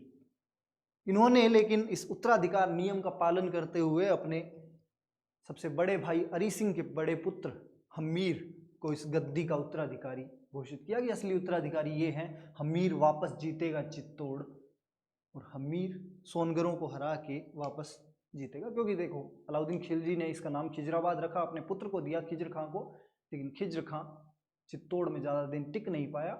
सोनगरा चौहानों के पास चित्तौड़ चला गया, और उन सोनगरा चौहानों से जीतेगा कौन? हमीर जीतेगा। बनवीर सोनगरा को हरा के हमीर वापस चित्तौड़ जीतेगा। यहाँ से इस वजह से हमीर ने चूंकि मेवाड़ को वापस रिस्टोर किया है, हमीर को बहुत सारी उपाधियाँ दी गई, और उनमें से ही एक थी विषम घाटी पंचानन। विषम घाटी पंचानन नाम से स्पष्ट हो रहा है, थोड़ा सा आप इसका समास विग्रह करोगे, विषम घाटियों में या जो मुश्किल परिस्थितियां हैं उनमें भी पंचानन सर्प को कहा जाता है, सांप की तरह खड़ा है जो आदमी, उसी के लिए ये उपाधि विषम घाटी पंचानन। जब हम्मीर इधर मिले थे अजय सिंह को, उनके पास ना मेवाड़ के पास ना ही हम्मीर के पास कुछ था। एक सिसोदा गांव में छोटा सा अपनी एक शासन प्रणाली चला रहे थे, बाकी और कुछ था नहीं। वहां से वापस चित्तौड़ जीतना बहुत बड़ी बात थी। उपाधि मिली इनको विषम घाटी पंचानन की, राणा हम्मीर। इस प्रश्न का आपका आंसर रहेगा 31 का ए। अगला प्रश्न, जयपुर को गुलाबी रंग निम्न में से किसके द्वारा दिया गया? अब ये जो प्रश्न है आपका, गुलाबी रंग जयपुर को किसके द्वारा दिया गया? जयपुर हम लोग बोलते भी हैं गुलाबी नगरी। जयपुर को सबसे पहले ये गुलाबी रंग दिया किसने? तो ये कहानी थी महाराजा सवाई राम सिंह द्वितीय की। अंग्रेजों के प्रिंस अल्बर्ट भारत आए थे और जयपुर आए थे, उनके स्वागत के लिए पूरे के पूरे जयपुर को पिंक कर दिया गया।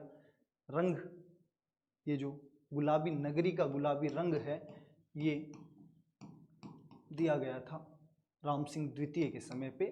प्रिंस अल्बर्ट आए थे जयपुर और उनके स्वागत में पूरे जयपुर ने उनका इस तरह से स्वागत किया और ये नाम जयपुर के साथ हमेशा के लिए जुड़ गया, गुलाबी नगरी। अगला प्रश्न, औरंगजेब ने जोधपुर के शासक जसवंत सिंह को 1658 के धर्मत के युद्ध में पराजित किया था। धर्मत किस राज्य में स्थित है? बिल्कुल यहां पर मारवाड़ राजवंश। जब मारवाड़ के आप पढ़ते हो तो जसवंत सिंह के बारे में खास बात यही आती है कि मुगलों के उत्तराधिकार संघर्ष में भाग लिया था। मुगलों के उत्तराधिकार संघर्ष में जब शाहजहां बीमार हो गया था, लास्ट में उसके 4 पुत्र दारा शिकोह, मुराद, औरंगजेब और शुजा, ये चारों अपना अपना उत्तराधिकार लेकर सामने आए। इनके बीच में कुछ लड़ाइयाँ हुई, मुराद और औरंगजेब साथ में आ गए थे, फिर कुछ युद्ध हुए, बहादुरपुर का युद्ध, धर्मत का युद्ध, सामूगढ़ का युद्ध, दौराए का युद्ध। तो ये सारे इन युद्धों के चलते लास्ट में औरंगजेब राजा बनेगा। अपने राजस्थान की तरफ से जो 2 रियासतें सबसे ज़्यादा सक्रिय रही वो थी जयपुर और मारवाड़। जयपुर की तरफ से मिर्जा राजा जय सिंह भाग लेते हैं सबसे पहले युद्ध में, बहादुरपुर वाले में। उसके अलावा जो ये दूसरा युद्ध था धर्मत का युद्ध 1658 का, इस युद्ध में जसवंत सिंह जी गए थे दारा शिकोह की तरफ से। धर्मत के युद्ध में देखो, ओरिजिनल स्टोरी ये है कि शाहजहां के जो 4 बेटे थे उनमें औरंगजेब दक्षिण भारत में केंद्रित था, दक्षिण भारत की जिम्मेदारियां उसको दी हुई थी। थोड़ा सा मैप इसीलिए मैंने बनाया क्योंकि आपको इजीली दिखेगा ये धर्मत, और उसके अलावा मैं जो ये 4 युद्ध बोले उनकी अलग अलग जगह स्टोरी आपको समझ में आ जाएगी पूरी उसके साथ। औरंगजेब दक्षिण भारत में था, शुजा पूर्वी भारत की जिम्मेदारी उसके पास थी।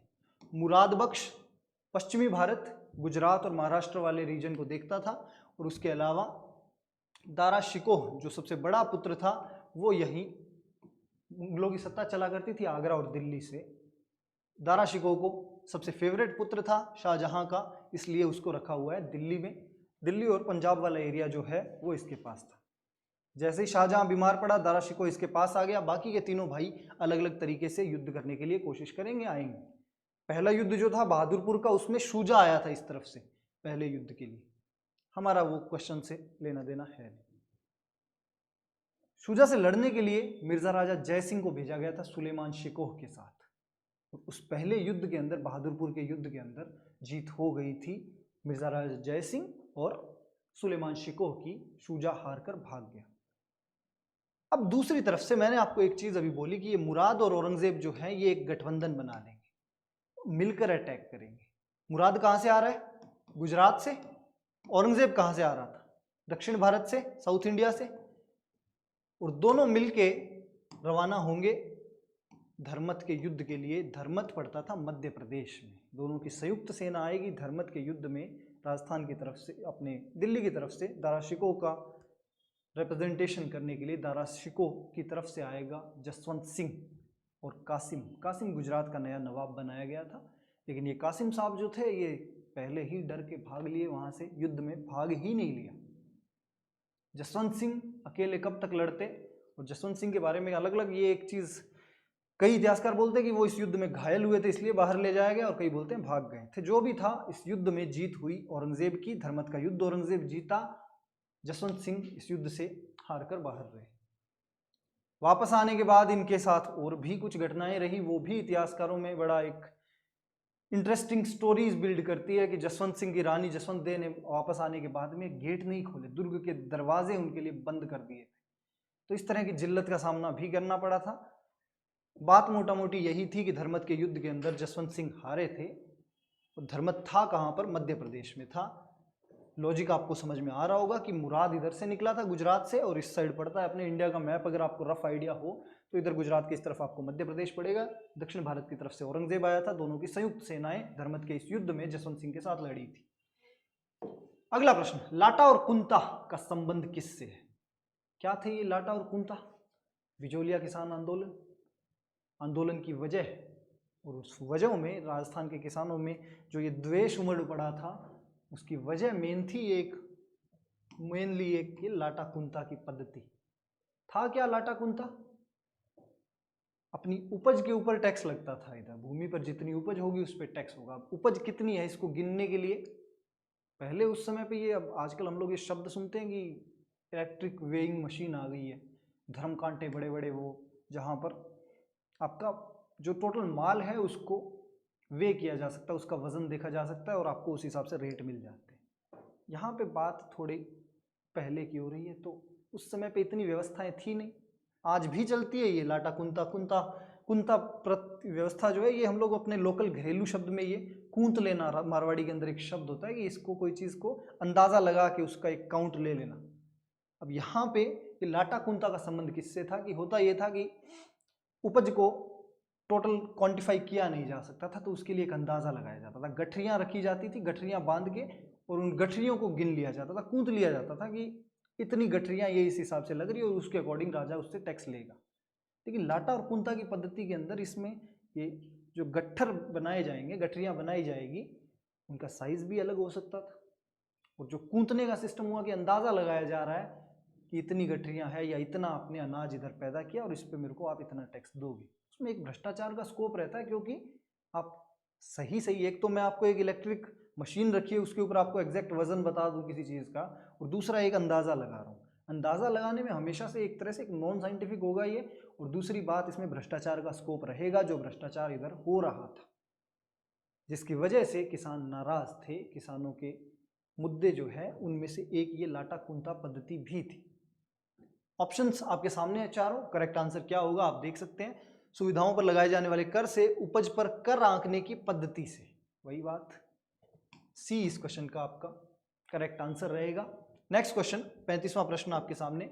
आउवा के युद्ध में किस ब्रिटिश पॉलिटिकल एजेंट की हत्या कर दी गई थी? मॉकमेसन।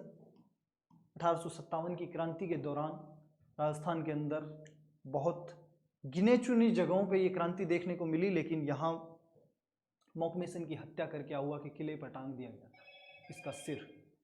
तो ये जो घटना थी उसने अंग्रेजों को हिला के रख दिया था, और इस क्रांति के हिंसक स्वरूप को सबके सामने ला के रखा था। मॉकमेसन मारा गया था, अंग्रेज अधिकारी मारा गया। 57 की क्रांति के बाद अंग्रेजों ने अपनी सारी नीतियां बदल ली रियासतों के साथ। जिस तरह से वो पहले डील कर रहे थे, वो मेन वजह यही थी कि इनके बड़े बड़े अधिकारी इस तरह से मारे जा रहे थे जिसका कोई हिसाब नहीं। अगला, राजस्थान केसरी समाचार पत्र का प्रकाशन किसने किया था? आंसर आपका रहेगा इसमें विजय सिंह पथिक। राजस्थान के अंदर राजनीतिक चेतना जगाने के लिए, राजस्थान में अलग अलग वर्गों को साथ लेकर आकर उनको एक राजनीतिक लीडरशिप, नेतृत्व देने के लिए विजय सिंह पथिक का नाम सबसे ज़्यादा आता है, और विजय सिंह पथिक इस क्वेश्चन का आपका करेक्ट आंसर रहेगा। राजस्थान केसरी समाचार पत्र इन्होंने चालू किया था। राजस्थान के किस क्रांतिकारी की बरेली की जेल में अमानुषिक यातनाओं के कारण हत्या हुई? हत्या शब्द बोला मैंने, मृत्यु नहीं बोला। प्रश्न मृत्यु का है, लेकिन एक ये हत्या ही तो थी। पॉलिटिकल हत्या हो सकती है कि एक आदमी को मरने के लिए आपने मजबूर कर दिया। बात यह है इस मृत्यु के पीछे कहानी क्या है। पहले तो एक शब्द सुनिएगा, दिल्ली कॉन्स्पिरेसी केस। बड़ा कंफ्यूजन रहता है, एक रहता है दिल्ली षड्यंत्र और एक रहता है बनारस षड्यंत्र। अंग्रेज भारत में जब राज कर रहे थे, कांग्रेस बनी थी 1885 में। कांग्रेस के तरीके थे बड़े ही नरम रुख के। अंग्रेजों के सामने अपने प्रार्थना पत्र रख रहे थे, हाथ जोड़ रहे थे, विनती कर रहे थे, अपनी मांग रख रहे थे। लेकिन लॉर्ड कर्जन के समय पे ने एक अनाउंस किया कि बंगाल का बंटवारा किया जाएगा। 1905 में ये बंगाल विभाजन अनाउंस हुआ। इसका रिएक्शन ये रहा कि कांग्रेस के अंदर ही एक दल को लगा कि अब ये रिक्वेस्ट करके काम चलेगा नहीं, अपने को जनता को अपने साथ जोड़ना पड़ेगा। अभी तक किसी ने हथियार नहीं उठाए। लाला लाजपत राय, बाल गंगाधर तिलक, विपिन चंद्र पाल कांग्रेस के गर्म दल के रूप में उभरे। स्वदेशी आंदोलन मिलके चलाया सबने, कांग्रेस के सारे नेताओं ने, लेकिन तिलक और लाला लाजपत राय ने इसमें काफी सारी भीड़ जुटाई। जनता आके कांग्रेस के साथ जुड़ी, जनता में राजनीतिक चेतना जागी। ये जब हो रही थी चीजें, उसी के साथ एक वर्ग ऐसा भी था जिसको लगता था कि जनता तो इकट्ठी है ही, अब अगर हम हथियार उठा ले तो 57 की क्रांति में जो चीज़ अधूरी रह गई वो अब पूरी कर देंगे। एक नई विचारधारा आ रही थी, क्रांतिकारी विचारधारा, कि अंग्रेजों के अधिकारियों को टारगेट किया जाए। अंग्रेजों को उस समय पे, बाद में, अब कर्जन था 1905 में, तो उसके बाद में वायसरॉय थे हार्डिंगे भी बोला जाता है कई जगहों पे इनको। ये लॉर्ड हार्डिंग जब वायसरॉय थे और इनका एक जुलूस निकल रहा था दिल्ली में चांदनी चौक से, उस जुलूस के दौरान उनके ऊपर बॉम्बिंग की गई थी। इसको बोला गया दिल्ली षड्यंत्र, होर्डिंग के ऊपर जो बॉम्बिंग हुई। और इस षड्यंत्र के अंदर एक नाम था जोरावर सिंह बारठ और उनके साथ प्रताप सिंह बारठ का। जोरावर सिंह बारठ पकड़े नहीं गए। इस पूरे दिल्ली के कॉन्स्पिरेसी की योजना बनाई गई थी रास बिहारी बोस द्वारा। रास बिहारी बोस ने इस दिल्ली षड्यंत्र की को पूरा एग्जीक्यूट किया था, नेतृत्व किया था इन क्रांतिकारियों का। अपने राजस्थान वाले जोरावर सिंह बारठ भी शामिल थे, उन्होंने भी बॉम्ब फेंका था और उनके साथ एक लड़का था प्रताप सिंह बारठ। ये युवा लड़का भी उनके साथ ही था। हुआ ये कि रास बिहारी बोस को पकड़ नहीं पाए ये लोग, वो यहाँ से भाग के बाद में जापान चले गए थे। बाद में आगे जाके जब इंडियन नेशनल आर्मी के साथ आप उनका नाम सुनोगे तब वहाँ से वो वापस पिक्चर में आते हैं। जोरावर सिंह बारठ भी भाग गए। प्रताप सिंह बारठ को थोड़े समय बाद पकड़ लिया गया। इनको जेल में भयंकर यातनाएं दी गई। बनारस षड्यंत्र केस और एक चलाया गया, उसके अंदर इनका नाम आया। तो जोरावर सिंह, माफ कीजिएगा, प्रताप सिंह बारठ का नाम जो है ये बनारस षड्यंत्र में आता है। हालांकि जुड़े हुए थे वो इसके साथ भी, दिल्ली कॉन्स्पिरेसी के साथ भी, लेकिन उनके ऊपर जो मुकदमा चलाया गया वो इस बनारस षड्यंत्र केस के दौरान चलाया गया। जेल के अंदर इनको भयंकर यातनाएं दी गई कि इनके खिलाफ गवाही दे। अगर ये इनको गवाही देकर और उनके खिलाफ अभियोग के दौरान सहायता करते, अंग्रेजों की, अपने साथियों के नाम बताते, तो उनको बहुत सी छूट के लिए, उनको बहुत सहूलियतों के लिए उनको उकसाया भी गया कि आपको ये छूट मिलेगी, आपको जेल से स्वतंत्र किया जाएगा, आपके चार्जेस हटा दिए जाएंगे। लेकिन प्रताप सिंह बारठ टस से मस ना हुए। इनको लास्ट में एक ऐसे ये भी कहानी आती है कि इनको बोला गया था कि आपकी माँ दुखी है। इन्होंने कहा भारत के और भी बहुत सारे क्रांतिकारी हैं, मैं अगर किसी को ऐसे फंसा के जाता हूँ उनका क्या, उनकी माँओं को दुखी नहीं कर दूंगा। तो यहाँ देशभक्ति, राज्य भक्ति, जो कहिए आपको, इस आदमी के सर पे सब कुछ सवार था। अंग्रेजों की ढेरों यातनाओं के बावजूद इन्होंने टस से मस न हुए। प्रताप सिंह बारठ, उनकी मृत्यु हो गई थी बरेली की जेल में। अगला प्रश्न, 38वां प्रश्न, भारत छोड़ो आंदोलन के दौरान जेंटलमैन एग्रीमेंट किन के बीच हुआ? 1942 भारत छोड़ो आंदोलन, गांधी जी सेंटर से बैठ के एक नारा दिया, करो या मरो। गांधी के आह्वान पर पूरे देश के अंदर लोकल लीडर्स सारे उठ खड़े हुए। राजस्थान में अपने चल रहा था प्रजामंडल आंदोलन, और यहाँ अब हीरालाल शास्त्री जयपुर में प्रजामंडल के लिए सबसे बड़े नेताओं में गिने जाते थे। जयपुर के प्रजामंडल और मिर्ज़ा इस्माइल के बीच में एक एग्रीमेंट हुआ जिसे बोला जाता है जेंटलमैन एग्रीमेंट। इस क्वेश्चन का आंसर आपका डी रहेगा। इस एग्रीमेंट के तहत जयपुर इस प्रजामंडल आंदोलन के दौरान हिंसक घटनाओं से थोड़ा दूरी बना के रखा और अंग्रेज़ों को सपोर्ट न करने की एक ये डील यही थी कि अंग्रेज़ों को जयपुर की तरफ से कोई सपोर्ट नहीं जाएगा, जयपुर राज्य की तरफ से। लेकिन इनकी तरफ से, प्रजामंडल की तरफ से कोई हिंसक कार्रवाई भी नहीं की जाएगी। एक डील हुई थी बेसिकली हीरालाल शास्त्री और मिर्जा इस्माइल के बीच में। डी इस क्वेश्चन का आंसर रहेगा। अगला प्रश्न, 1903 में किसने अपने जागीर क्षेत्र में चंवरी कर लगाया जिसे प्रत्येक को अपनी पुत्री के विवाह के समय देना पड़ता था? बिजोलिया वापस किसान आंदोलन के कई कारणों में उसके 3 फेज में ये आंदोलन चला था और बड़ा लंबा आंदोलन चला। दुनिया के सबसे लंबे चलने वाले आंदोलनों में, दुनिया के सबसे लंबे चलने वाले अहिंसक आंदोलनों में बिजोलिया का नाम अग्रणी रहता है। और उस आंदोलन के कई कारणों में पहले आपको एक लाटा कुंता बताया था और एक ये दूसरा एक और कारण था ये इस तरह के कर, चंवरी कर। चंवरी कर क्या था? पुत्री की शादी जब भी कोई करेगा गांव में तो उसको एक टैक्स के रूप में रुपए देने पड़ेंगे। 5 रुपए भी बोला गया है कई स्रोतों में, कई जगह पे उसको 13 भी लिखा गया है, तो उस नंबर पे हम लोग नहीं जाते कंफ्यूजन पे। लेकिन ये चंवरी कर था यही कि पुत्री के विवाह के समय पे पिता को एक कर देना पड़ेगा। हमारा कल्चर, हमारी संस्कृति थी कि जिसमें पुत्री का अगर विवाह है तो आसपास से जाते हुए लोग भी कुछ सहायता करके जाएंगे। अभी भी आज भी गरीब वर्ग की कन्याओं के विवाह के समय पे समाज में दान किया जाता है। समाज के लोग आपस में आगे आते हैं। सामूहिक विवाह का नाम सुना होगा आपने, उनके लिए चंदा इकट्ठा किया जाता है। ये कल्चर है भारत में। इधर उसका उल्टा हो रहा है। राव कृष्ण सिंह जागीरदार थे यहाँ के, अपनी जागीर में ये चंवरी कर इन्होंने लगाया था। करेक्ट आंसर आपका रहेगा B, Rao Krishna Singh. Next question, 40वां प्रश्न आपके सामने। स्वतंत्रता प्राप्ति के समय राजस्थान में क्षेत्रफल की दृष्टि से सबसे बड़ी रियासत कौन सी थी? मारवाड़ थी। बी आपका इसका करेक्ट आंसर रहेगा। ये चीज आपको याद रखनी है फैक्ट के तौर पर। अपने राजस्थान में क्षेत्र, जब रियासती एकीकरण की बात हो रही थी और उसी समय पे जब स्वतंत्रता अपने को प्राप्त हो गई, उस समय पे मारवाड़ सीमाओं के ऊपर, सीमाएं भी आ रही थी पाकिस्तान की तरफ, और मारवाड़ इस समय पूरे क्षेत्रफल की दृष्टि से राजस्थान का सबसे बड़ा हिस्सा था। अगला प्रश्न 41वां, राजस्थान की रियासतों के एकीकरण के समय वापस वही जोधपुर राज्य का अपने मारवाड़ का शासक कौन था? महाराजा कौन था? महाराजा हनुवंत सिंह थे। डी इस क्वेश्चन का करेक्ट आंसर होगा।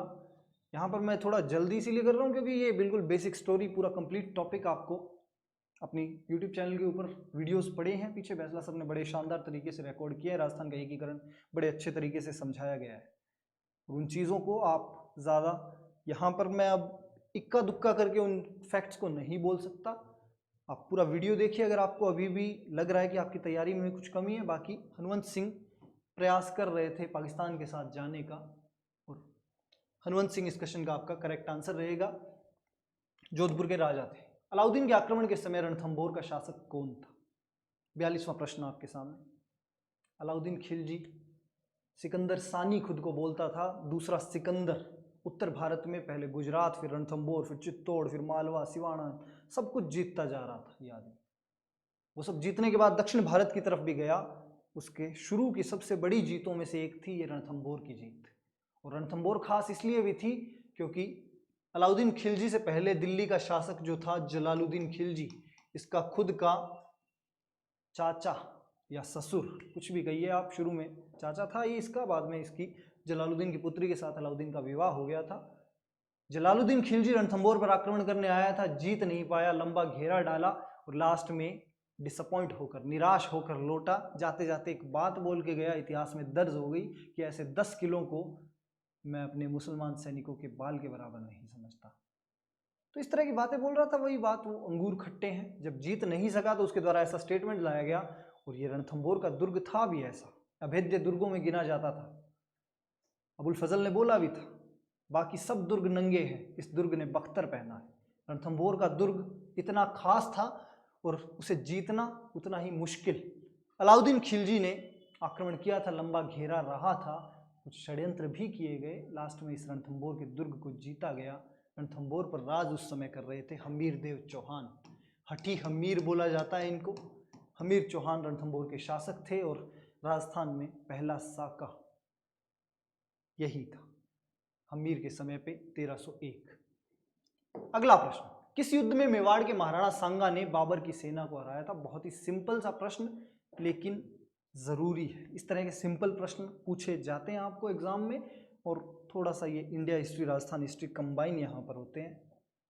बाबर मुगलों का शासक, दिल्ली सल्तनत खत्म हो रही थी, इब्राहिम लोदी के खिलाफ उसके आमिर, आस पड़ोस के राजा सब इकट्ठे हो रहे थे, सबने षड्यंत्र भी रचे।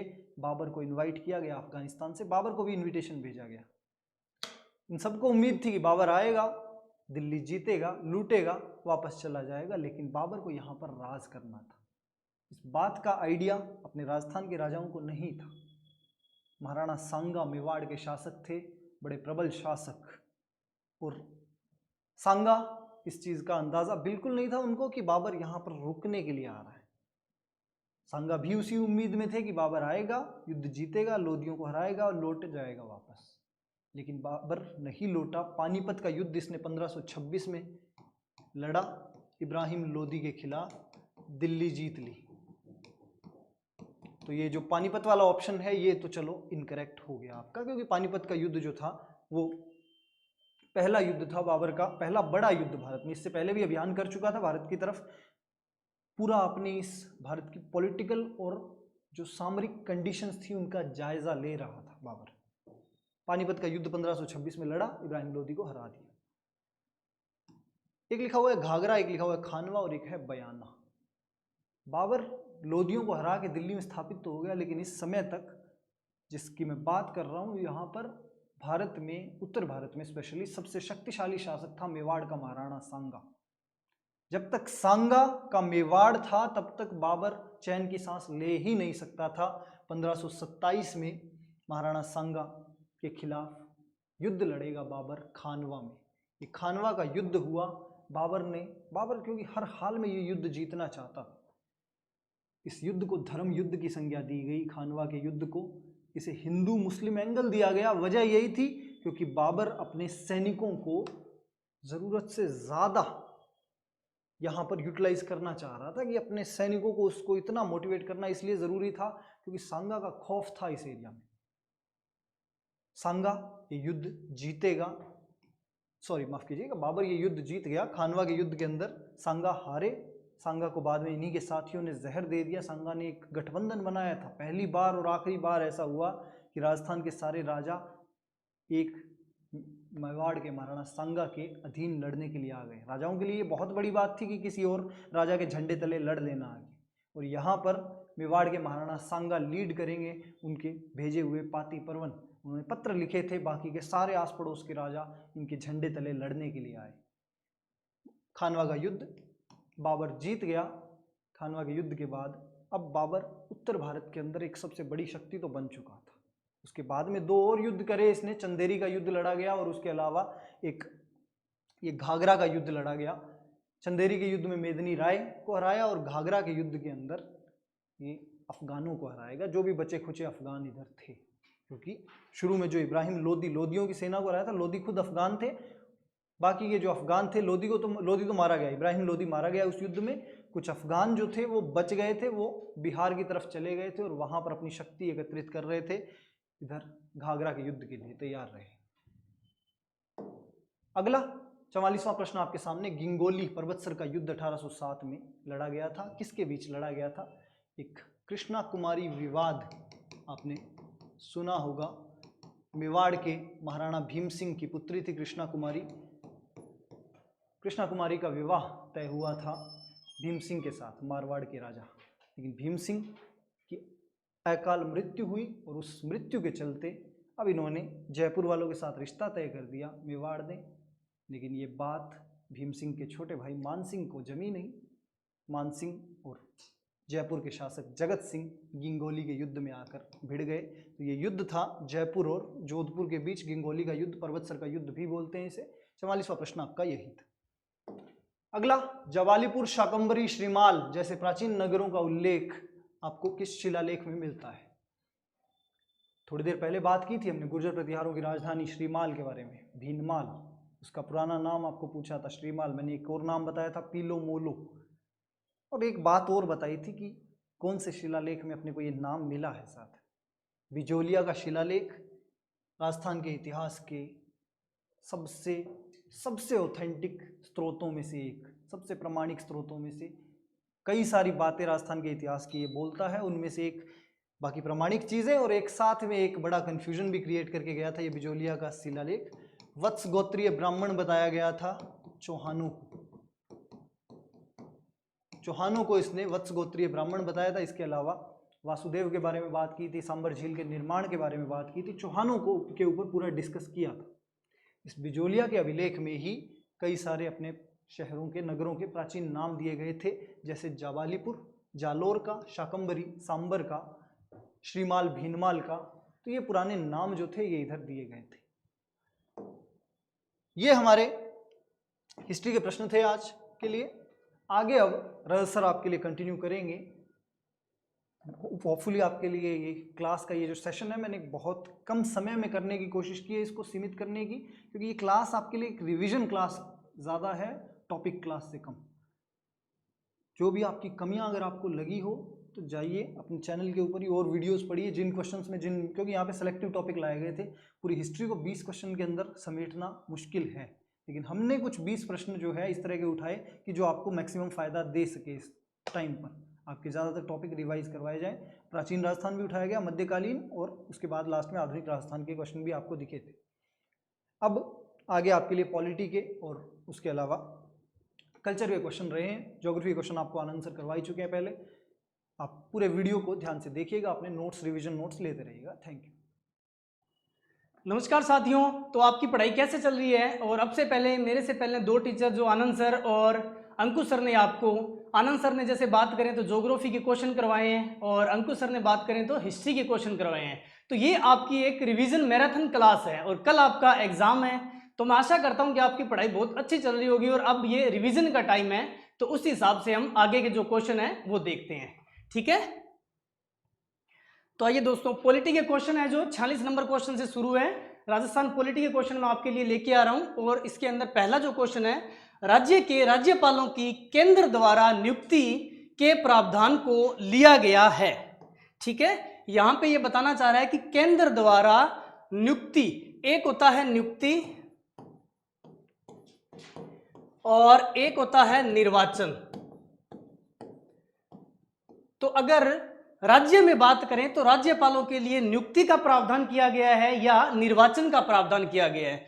तो केंद्र द्वारा नियुक्ति का प्रावधान किया गया है। तो नियुक्ति ये कहां से लिया है हमने, कौन से संविधान से लिया है? तो हम बात करें कनाडा के संविधान से। ठीक है, और निर्वाचन की बात करें तो ये कहां है? यूएसए में। ठीक है, तो हमने कौन सा अपनाया है? कनाडा का। ठीक है, तो कनाडा के संविधान से लिया गया है केंद्र द्वारा राज्यों में राज्यपाल की नियुक्ति का जो प्रावधान है। ठीक है दोस्तों, नेक्स्ट, राजस्थान की कार्यपालिका का संवैधानिक प्रमुख कौन होता है? यहां पे ये बात कर रहा है राज्य के अंदर जो कार्यपालिक व्यवस्था है उसका संवैधानिक प्रावधान कौन सा है। तो यहां पे प्रमुख कौन सा होता है? हम बात करें अनुच्छेद 154 में लिखा हुआ है कि राज्य की समस्त कार्यपालिक शक्तियां जो है राज्यपाल में निहित होगी। ठीक है, तो 154 के साथ ही हमारा आंसर क्या हो जाता है? राज्यपाल। ठीक है दोस्तों, नेक्स्ट, राज्यपाल अपने पद पर कब तक बना रहता है? तो राज्यपाल की नियुक्ति कौन करता है? तो बात करें हम राज्यपाल की नियुक्ति की तो ये केंद्र द्वारा की जाती है। केंद्र द्वारा मतलब राष्ट्रपति द्वारा इसकी नियुक्ति की जाती है, क्योंकि ये केंद्र का क्या होता है? केंद्र का एजेंट। ठीक है, केंद्र का एजेंट मतलब केंद्र द्वारा इसकी नियुक्ति की जाती है। तो ये राष्ट्रपति के प्रसाद पर्यंत अपना पद धारण करते हैं। और सामान्यतः बात करें तो इसका जो कार्यकाल कितना होता है? 5 वर्ष का। ठीक है, नेक्स्ट हम बात करें भारतीय संविधान के किस अनुच्छेद के तहत राजस्थान में मुख्यमंत्री की नियुक्ति होती है? देखो, वैसे बात करें तो संविधान में कहीं नहीं लिखा हुआ है कि मुख्यमंत्री की नियुक्ति, जैसे बात करें कि एक भारत का एक मुख्यमंत्री होगा, यह संविधान में कहीं नहीं लिखा हुआ है। लेकिन बात करें अनुच्छेद 164 में तो इसमें केवल इतना लिखा हुआ है कि राज्यपाल मुख्यमंत्री की नियुक्ति करेगा और मुख्यमंत्री की सलाह एवं सहायता से अन्य मंत्रियों की नियुक्ति भी राज्यपाल द्वारा की जाएगी। ठीक है, नेक्स्ट, राजस्थान के प्रथम मुख्यमंत्री कौन थे? यहां पे प्रथम मुख्यमंत्री की बात कर रहे हैं तो प्रथम मुख्यमंत्री हीरालाल शास्त्री, ठीक है। जो बात करें मनोनीत, और राजस्थान में कितने ऐसे मुख्यमंत्री हुए जो मनोनीत हुए हैं? तीन कौन कौन से? हीरालाल शास्त्री, CS वेंकटाचारी और जय नारायण व्यास। तो कितने हुए हैं? 3। अच्छा, बात करें पहला निर्वाचित मुख्यमंत्री तो कौन था? टीकाराम पालीवाल, ठीक है दोस्तों। नेक्स्ट, संविधान में राज्य के मुख्यमंत्री का कर्तव्य निर्धारित करता है। यहां पे ये बात कर रहा है कि मुख्यमंत्री का कर्तव्य, मुख्यमंत्री के कार्यों पे बात की जा रही है यहां पे, ठीक है, कि मुख्यमंत्री का कार्य होगा। तो हम बात करते हैं 164 में, तो ये लिखा हुआ है कि इनकी नियुक्ति, और फिर बात करते हैं हम 167 में मुख्यमंत्री के कर्तव्यों की बात की गई है कि अगर कोई राज्यपाल मुख्यमंत्री से विधायी एवं प्रशासनिक कार्यों के बारे में जानकारी मांगे तो वह उसको देगा, ठीक है दोस्तों। नेक्स्ट बात करें 15वीं राजस्थान विधानसभा के प्रोटेम स्पीकर की यहां पे ये बात कर रहा है तो कौन थे? तो यह थे गुलाब चंद कटारिया, ठीक है। 15वीं जो विधानसभा उसकी बात कर रहे हैं। तो ये कौन सी विधानसभा चल रही है अभी? तो ये 15वीं ही विधानसभा है। कहां से कहां तक बात करें हम? दिसंबर 2018 से लगातार। नेक्स्ट बात करें, राज्य मंत्रिपरिषद सामूहिक रूप से उत्तरदायी होती है। मंत्रिपरिषद सामूहिक रूप से किसके प्रति उत्तरदायी होती है? तो अगर मैं बात करूं 91वां संविधान संशोधन, ठीक है, 91वां संविधान संशोधन के तहत मंत्रिपरिषद के सदस्यों की जो सदस्य संख्या है निर्धारित की गई थी कि वह विधानसभा के 15% सदस्य होंगे। तो यहां पे किसके प्रति उत्तरदायी होंगे? ये विधानसभा के प्रति उत्तरदायी होते हैं। कौन?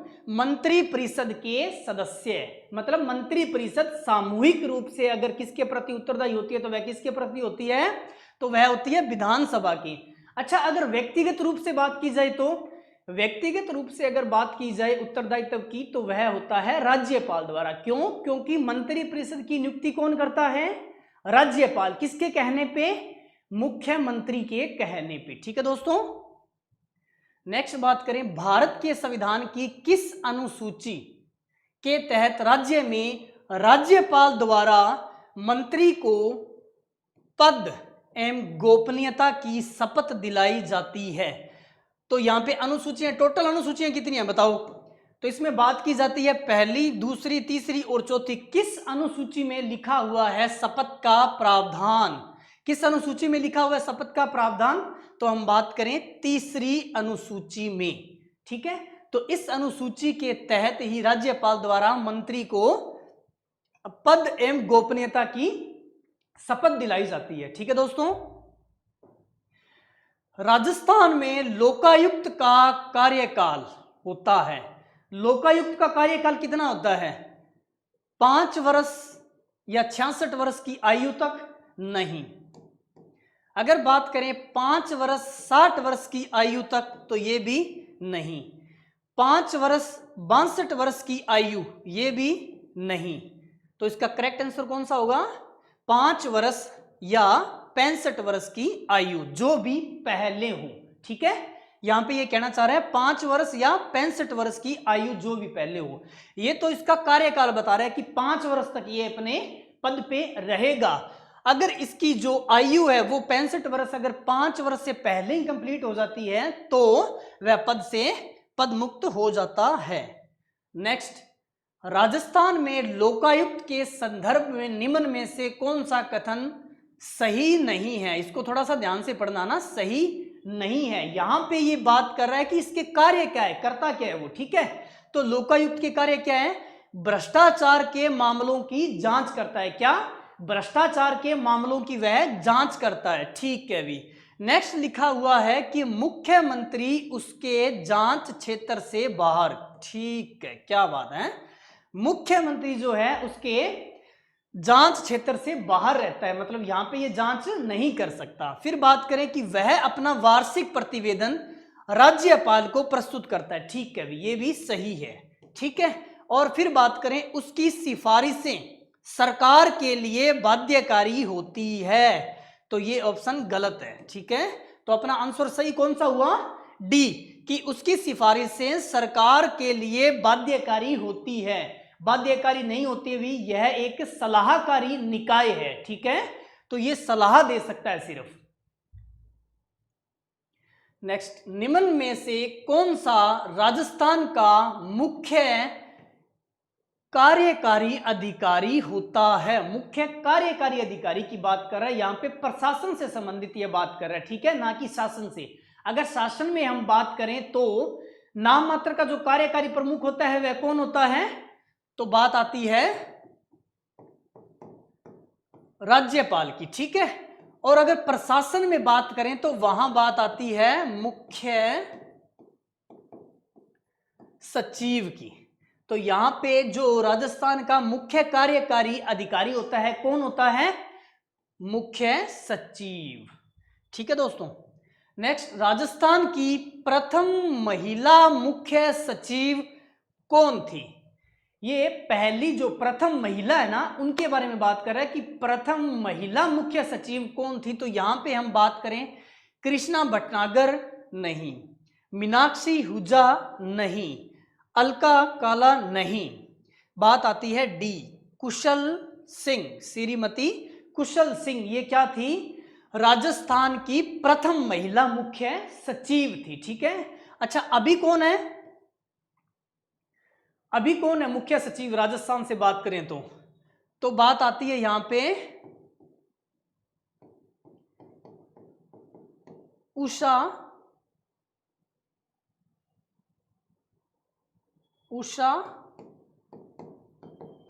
शर्मा, ठीक है। नेक्स्ट बात करें राजस्थान का प्रथम मुख्य सचिव कौन बने। तो राजस्थान के जो प्रथम मुख्य सचिव है वो कौन बने थे, के.आर. कृष्णन, ठीक है। तो यहां पे कौन सा ऑप्शन सही है, पहला, श्री के.आर. कृष्णन। नेक्स्ट बात करें उच्च न्यायालय का मुख्य न्यायाधीश अपना त्याग पत्र किसे दे सकता है। तो यहां पे 4 ऑप्शन लिखे गए हैं कि राज्यपाल को, मुख्यमंत्री को, राष्ट्रपति को या प्रधानमंत्री को। तो उच्च न्यायालय का मुख्य न्यायाधीश अपना त्याग पत्र किसे देता है। उच्च न्यायालय के मुख्य न्यायाधीश की नियुक्ति कैसे होती है, पहले तो इस पे ध्यान होना चाहिए, ठीक है। तो वह होती है राज्यपाल द्वारा, राज्यपाल द्वारा इसकी नियुक्ति होती है, लेकिन वह परामर्श किससे लेता है, तो बात आती है राष्ट्रपति की। राज्यपाल जब मुख्य न्यायाधीश किसकी, हाई कोर्ट के मुख्य न्यायाधीश की जब वह नियुक्ति करता है तो राष्ट्रपति से परामर्श लेता है। और यहां पे बात करें त्याग पत्र की, तो त्याग पत्र वह किसे दे सकता है, तो राष्ट्रपति को अपना वह त्याग पत्र दे सकता है। फिर राजस्थान उच्च न्यायालय की पीठ, ठीक है, यहां पे एक बेंच की बात कर रहा है कि वह कहां है। वैसे राजस्थान उच्च न्यायालय का जो मुख्यालय है वह कहां है, तो बात आती है जोधपुर की, ठीक है। और अगर बेंच की बात आई तो कहां है, जयपुर के अंदर इसकी बेंच है। फिर बात आती है राजस्थान उच्च न्यायालय के पहले मुख्य न्यायाधीश कौन थे, पहले मुख्य न्यायाधीश कौन थे। तो यहां पे बात आती है के वर्मा। अच्छा, अगर बात की जाए वर्तमान में इसके मुख्य न्यायाधीश कौन है, तो यहां पे बात आती है ए.जी. मसीह है। यहां पे राजस्थान हाई कोर्ट के मुख्य न्यायाधीश हैं वर्तमान में। नेक्स्ट बात की जाए किस अनुच्छेद के तहत पंचायतों को संवैधानिक दर्जा दिया गया, तो ये बताइए अभी पंचायतों को संवैधानिक दर्जा देने की बात कर रहे हैं तो कहां, कौन से अनुच्छेद में लिखा हुआ है और कौन सी अनुसूची में ये लिखा हुआ है। तो अगर अनुसूची की बात की जाए तो अनुसूची कौन सी है, 11वीं, ठीक है। और अगर अनुच्छेद की बात की जाए तो 243, और अनुच्छेद 243 से 243 ओ तक बात आती है, ठीक है। और इसके बाद अगर बात की जाए 243 पी से 243 जेड जी तक, यहां पे क्या लिखा हुआ है, नगर प्रशासन, ठीक है, नगरीय निकायों की बात की गई है, जैसे नगर पालिका अगर हम बात की जाए तो। और ये कौन सी अनुसूची में लिखा हुआ है, तो 12वीं अनुसूची में, ठीक है दोस्तों। नेक्स्ट हम बात करें, राजस्थान में छावनी बोर्ड की स्थापना कहां पर की गई, छावनी बोर्ड की स्थापना कहां पर की गई। तो अगर अधिनियम की बात करें हम, छावनी बोर्ड अधिनियम 1924 के तहत, ठीक है। और छावनी बोर्ड की स्थापना बात की जाए तो राजस्थान में नसीराबाद में की गई थी। यहां पे छावनी क्षेत्र जो होता है ना, उसके प्रशासन मतलब नगर पालिका, वहां पे नगर पालिका बोर्ड अगर स्थापना करना चाहे तो उसकी बात कर रहे हैं। तो वहां पे जो अध्यक्ष होता है वो कौन होता है, वह सैन्य क्षेत्र का या सैन्य अधिकारी होता है, ठीक है। और उसके बाद में उपाध्यक्ष की अगर बात की जाए तो वह सिविल जनता मतलब सामान्य जनता के अंदर से निर्वाचित होके आता है, ठीक है दोस्तों। नेक्स्ट बात की जाती है, अब हम बात करेंगे आगे कल्चर से रिलेटेड जो भी पर्सन रहेंगे हमारे, उन पे हम बात करने जा रहे हैं, ठीक है। तो आइए हम बात करते हैं दामना। दामना नामक आभूषण कहां धारण किया जाता है। तो दामना नामक अगर आभूषण की अगर हम बात करते हैं तो कहां धारण किया जाता है, तो ये धारण किया जाता है उंगलियों में। अगर इनके अलावा मैं और बात करूं आपसे कि इसके साथ साथ अगर दामना के साथ साथ और बात करूं कि उंगलियों में और क्या क्या धारण किया जाता है, तो उस पर बात आती है अरसी एवं छड़ा, ठीक है। अच्छा, पैरों में अगर पैरों में बात की जाए तो पाजेब पैजनिया, ठीक है। और कमर में बात की जाए तो तागड़ी। और गले में बात की जाए तो क्या आ सकता है अभी इसका आंसर, तो ये हम देखते हैं नेक्स्ट प्रश्न। यहां पे ये देखिए, निम्न में से कौन सा आभूषण गले में पहना नहीं जाता, तो कौन सा नहीं पहना जाता है गले में, तुलसी, तिमनिया, सरी या रखड़ी। तो हम बात करते हैं रखड़ी की। रखड़ी जो है ये गले में नहीं पहना जाता है। तो अन्य जो तीन है, तुलसी, तिमनिया, सरी, ये गले के आभूषण हैं। अच्छा, रखड़ी कहां पहना जाता है ये बताइए मेरे को। और अगर मैं बताऊं आपको तो रखड़ी क्या है, सुहाग का प्रतीक है, ठीक है दोस्तों। नेक्स्ट बात की जाए मुंडियारी ख्यात का विषय है सिरोही के चौहान, बूंदी के हाड़ा चौहान, या मेवाड़ के सिसोदिया वंश से, या मारवाड़ के राठौड़ों से। तो यहां पे बात आती है मारवाड़ के राठौड़ों से संबंधित है क्या, मुंडियारी ख्यात। अच्छा, ये किसके द्वारा लिखी गई थी, तो मुहनोत नैणसी द्वारा लिखी गई थी। ये किसके दरबारी कवि थे भाई, तो बात की जाती है जसवंत सिंह। ये जसवंत सिंह के दरबारी कवि थे, इनके द्वारा ये लिखी गई थी क्या, मुंडियारी ख्यात, ठीक है। नेक्स्ट हम बात करते हैं ख्यात कौन सी, बीकानेरा राठौड़ारी के अनुसार निम्न में से कौन सा सर्वसामान्य व्यंजन पे बात की जा रही है यहाँ पे, व्यंजन विवाह के अवसर पर बनाया जाता है। तो यहाँ पे 4 व्यंजन लिखे हुए हैं कि घाट, राब, सोगरा या लापसी। तो क्या बनाया जाता है, बनाया जाता है लापसी, ठीक है। खाई होगी आपने, उम्मीद करता हूं मैं, लापसी, ठीक है। तो ये कहां लिखा हुआ था, बीकानेर राठौड़ारी ख्यात के अनुसार बात कर रहे हैं कि विवाह के अवसरों पे हम क्या बनाते हैं, लापसी जो एक व्यंजन है वह बनाया जाता है, ठीक है दोस्तों। और ये अगर बात की जाए बीकानेर राठौड़ारी ख्यात ये किसके द्वारा लिखी गई है, तो बात आती है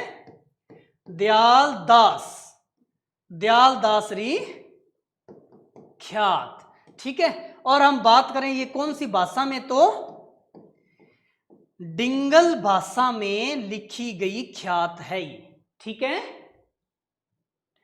नेक्स्ट हम बात करते हैं निम्नलिखित में से किस एक जिले में गोडवाड़ी बोली जाती है। ये भाषा की बात कर रहा है, बोलियों की बात कर रहा है कि यहाँ पे कौन सी बोली जो गोडवाड़ी बोली है ये कहाँ बोली जाती है।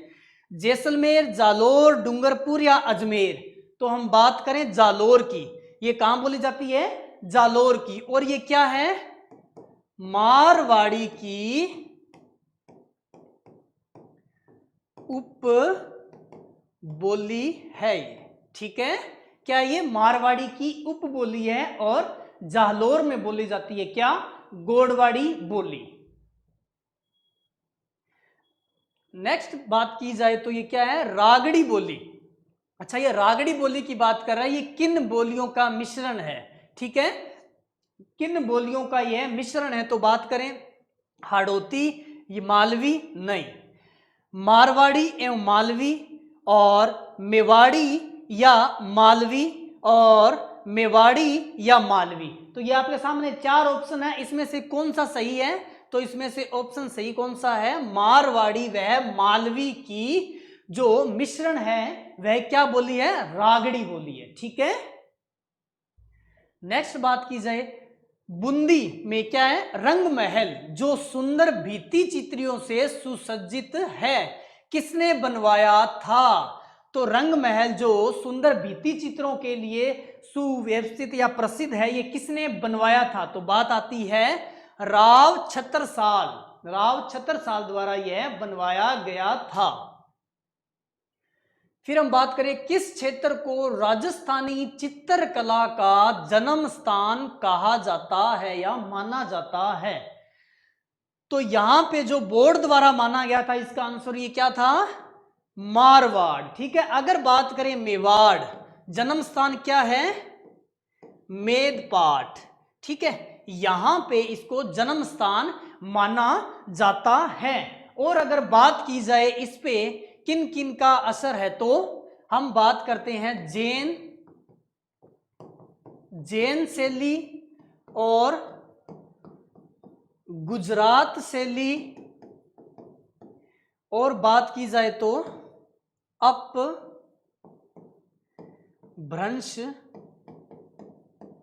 शैली का इस पे प्रभाव देखने को मिलता है।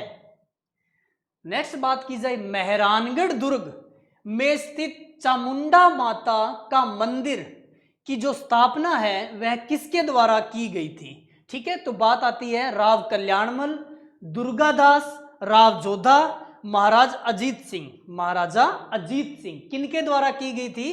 तो ये की गई थी राव जोधा द्वारा, राव जोधा द्वारा ये इसकी स्थापना की गई थी। और कब की गई थी, तो हम बात करते हैं 1460 को, ठीक है। जो मेहरानगढ़ दुर्ग में चामुंडा माता का मंदिर है इसकी स्थापना की गई थी। अच्छा, फिर हम बात करें तो इसका जो जीर्णोद्धार है वो तख्त सिंह द्वारा इसका जीर्णोद्धार करवाया गया था, ठीक है, जीर्णोद्धार करवाया गया था। नेक्स्ट बात की जाए एक जैसे 9 महल किस किले में बने हुए हैं। तो आपके सामने 4 ऑप्शन है, तारागढ़ किले में, नाहरगढ़ में, चित्तौड़गढ़ में या गागरोन में। तो इसका सही ऑप्शन कौन सा होगा, नाहरगढ़ में। किसके द्वारा बनाया गया था ये, सवाई माधो सिंह द्वितीय द्वारा इनका निर्माण करवाया गया था। और हम बात करें ग्रासिया जनजाति में मोरबंदिया रीति रिवाज किस अवसर से जुड़ा हुआ है। तो किस अवसर पे ये जुड़ा हुआ है, तो हम बात करते हैं ये कौन सा है, विवाह, विवाह के अवसर पर ये जो रीति रिवाज है कौन सा, मोरबंदिया। कौन सी जनजाति का है, ग्रासिया जनजाति का। अच्छा, इसके साथ साथ 1-2 और भी याद रखना, एक होता है आटा साटा प्रथा, ठीक है, और फिर आते हैं पहरावना, और फिर बात करें तो खेरवा, ठीक है। ये 3-4 क्या, आटा साटा पहरावना, और बात की जाए तो खैरवा। ठीक है, ये प्रथाएं हैं तो विवाह से संबंधित है। कौन सी जनजाति के लिए? ग्रासिया जनजाति के लिए। फिर बात करें कथोड़ी जनजाति मुख्यतः किस जिले में पाई जाती है? कथोड़ी जनजाति मुख्यतः किस जिले में पाई जाती है? तो चारों ऑप्शनों में से बात करें बांसवाड़ा, उदयपुर, कोटा और डूंगरपुर, तो इनमें से कौन सा ऑप्शन सही है? तो ऑप्शन बी, कथोड़ी जनजाति मुख्यतः उदयपुर में पाई जाती है। ठीक है, अच्छा मूल रूप से ये कहां है? मूलतः अगर हम बात करें तो ये महाराष्ट्र की एक जनजाति है। ठीक है, नेक्स्ट बात की जाए भिलाड़ा। भिलाड़ा का संबंध किस लोक देवी से है? भिलाड़ा, भिलाड़ा कहां है? भिलाड़ा जोधपुर। यहां पे कौन सी लोक देवी का मंदिर बना हुआ है? तो बात करें आई माता का। ठीक है, अच्छा इसके साथ साथ तीन ये और लिखे हुए हैं क्या? सकराय माता का। तो सकराय माता का मंदिर कहां बना हुआ है? उदयपुर वाटी, उदयपुर वाटी झुंझुनू में। और बात की जाए करनी माता तो देशनोक, देशनोक बीकानेर। और बात की जाए जीण माता तो यह कहां है? सीकर में। ठीक है, थोड़ा सा ये भी ध्यान में रखना आप। और नेक्स्ट बात की जाए जैसलमेर के भाटी राजवंश की कुल देवी कौन सी है? तो कुल देवी कौन सी है? स्वांगिया माता। स्वांगिया माता भाटी राजवंश, कौन से? जैसलमेर के भाटी राजवंशों की कुल देवी है। अच्छा अगर बात की जाए बाण माता, बाण माता कहां? गुहिलों की जो कुल देवी है। और चित्तौड़, कहां? चित्तौड़ में इनका मंदिर बना हुआ है। ठीक है, फिर अगर हम बात किए रहे नागनेची माता का, ठीक है, नागनेची माता, तो इनका ये राठौड़ों की कुल देवी है। ठीक है, और मंदिर कहां बना हुआ है? जोधपुर में इनका मंदिर बना हुआ है। ठीक है, और फिर हम बात करते हैं, अगर ऐसे ही बात करें हम दधिमती, दधिमती माता का मंदिर, जो दधीच ब्राह्मण होते हैं ना, उनकी यह कुल देवी है। इनका मंदिर कहां बना हुआ है? गोठ मांगरोल नागौर के अंदर इनका मंदिर बना हुआ है। फिर बात करें किस लोक देवता का मंदिर? ये लूनी है यहां पे। ठीक है, लूनी नदी के किनारे स्थित है। तो लूनी नदी के किनारे स्थित है किनका? मल्लीनाथ जी का मंदिर। मल्लीनाथ जी का मंदिर कहां है? तिलवाड़ा,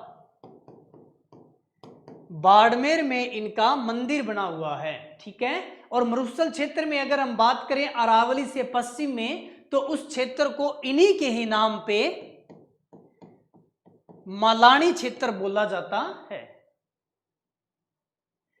फिर हम बात करते हैं राजस्थान में कौन से लोक देवता का संबंध लाछा गुजरी की प्रार्थना से है? लाछा गुजरी, लाछा गुजरी का नाम आते ही बात आती है तेजाजी। तेजाजी से इनका संबंध है। अच्छा, तेजाजी का जन्म कहां हुआ था? खड़नाल। ठीक है, खड़नाल कहां? नागौर में। और जन्म कब हुआ था? तो कब पे अगर बात की जाए तो इनका जन्म हुआ था माघ शुक्ल चतुर्दशी को 1073 ईस्वी को इनका जन्म हुआ था। और बात की जाए मृत्यु की तो तो इनकी मृत्यु पे बात करें तो भाद्रपद शुक्ल दशमी, ठीक है, भाद्रपद शुक्ल दशमी, जिसको हम तेजा दशमी के रूप में मनाते हैं, ठीक है। फिर बात करें चंग नृत्य राजस्थान के किस क्षेत्र से संबंधित है? तो चंग नृत्य राजस्थान में कहां प्रसिद्ध है भाई? तो ये बात आती है शेखावाटी में, शेखावाटी में, और यह पुरुषों द्वारा किए जाते हैं, ठीक है, चंग नृत्य। और फिर बात करें राजस्थान का संक्रिया नृत्य किस से संबंधित है? तो यहां पे लिखा हुआ है कालबेलिया, भील, सहरिया या तेराताली। तो क्या लिखा हुआ है? संक्रिया नृत्य, संक्रिया नृत्य है कालबेलियों, ठीक है, कालबेलियों से संबंधित है। यह प्रेम प्रथा पर आधारित है, ठीक है, प्रेम प्रथा पर आधारित और युगल नृत्य है। ये युगल नृत्य मतलब पुरुष और महिलाओं द्वारा ये किया जाता है, थोड़ा सा ये भी ध्यान में रखना भैया आप। और फिर बात करें अंतरराष्ट्रीय स्तर पर ख्याति प्राप्त जानकीलाल भांड, ठीक है, जानकीलाल भांड की बात कर रहे हैं ये। इनका संबंध किस लोकनाट्य से है? लोकनाट्य की यहां पे बात करें हैं तो इनका संबंध है स्वांग लोकनाट्य से, ठीक है, जिसको हम बोलते हैं बहुरूपिया, क्या? बहुरूपिया, ठीक है। और इनकी बात करें जानकीलाल भांड तो इनको क्या कहा जाता है? Monkey man, monkey man. ये कहां से है भाई? तो बात आती है बिलवाड़ा, बिलवाड़ा मिलगिर है, तो ये बिलवाड़ा से है। फिर बात करें स्वतंत्र बावनी, स्वतंत्र बावनी की जो रचना है किनके द्वारा की गई थी? तो ये की गई थी तेज कवि, तेज कवि, ये जैसलमेर के थे तो इनका नाम है तेज कवि जैसलमेरी। अच्छा, स्वतंत्र बावनी की जो इन्होंने रचना की थी इसको इन्होंने गांधी जी को भी ये भेंट किया था, ठीक है, तो ये भी थोड़ा सा ध्यान में रखना। फिर बात आती है मेवाड़ के किस महाराणा ने पिछोला झील में जगनिवास नामक महल बनवाए थे? तो किसने बनवाए थे? जग, ठीक है, यहां से थोड़ा सा ध्यान रखना, जगत सिंह। तो जगत सिंह द्वितीय द्वारा जो महल है वो बनवाए गए थे। और वर्तमान में ये क्या है भाई? वर्तमान में ये होटल ताज लेक पैलेस के नाम से संचालित है ये, ठीक है, थोड़ा सा ये भी आप ध्यान में रखना भाई। और फिर अगर हम बात करें नेक्स्ट चोखेलाल महल, कौन से? चोखेलाल महल राजस्थान के किस जिले में स्थित है? चोखेलाल महल की ये बात कर रहा है, ठीक है। ये जो महल है ये भित्ति चित्रों के लिए जाने जाते हैं, भित्ति चित्रों के लिए प्रसिद्ध है। अच्छा, भित्ति चित्रों का नाम आते या बूंदी तो नहीं चले गए? तो ये है चोखेलाल महल, ये कहां है? जोधपुर में। कहां है? जोधपुर में। अब जैसे अन्य महलों की अगर और हम बात करें तो नाम आता है फतेह महल, फूल महल, मोती महल या तख्त महल, ठीक है, ये थोड़े से और ध्यान में रखना। फिर बात करें उषा मस्जिद, उषा मस्जिद कहां स्थित है? तो उषा मस्जिद जो है बयाना में स्थित है। उषा मस्जिद से पहले ये उषा मंदिर था, ठीक है। फिर अगर हम बात करें 936 में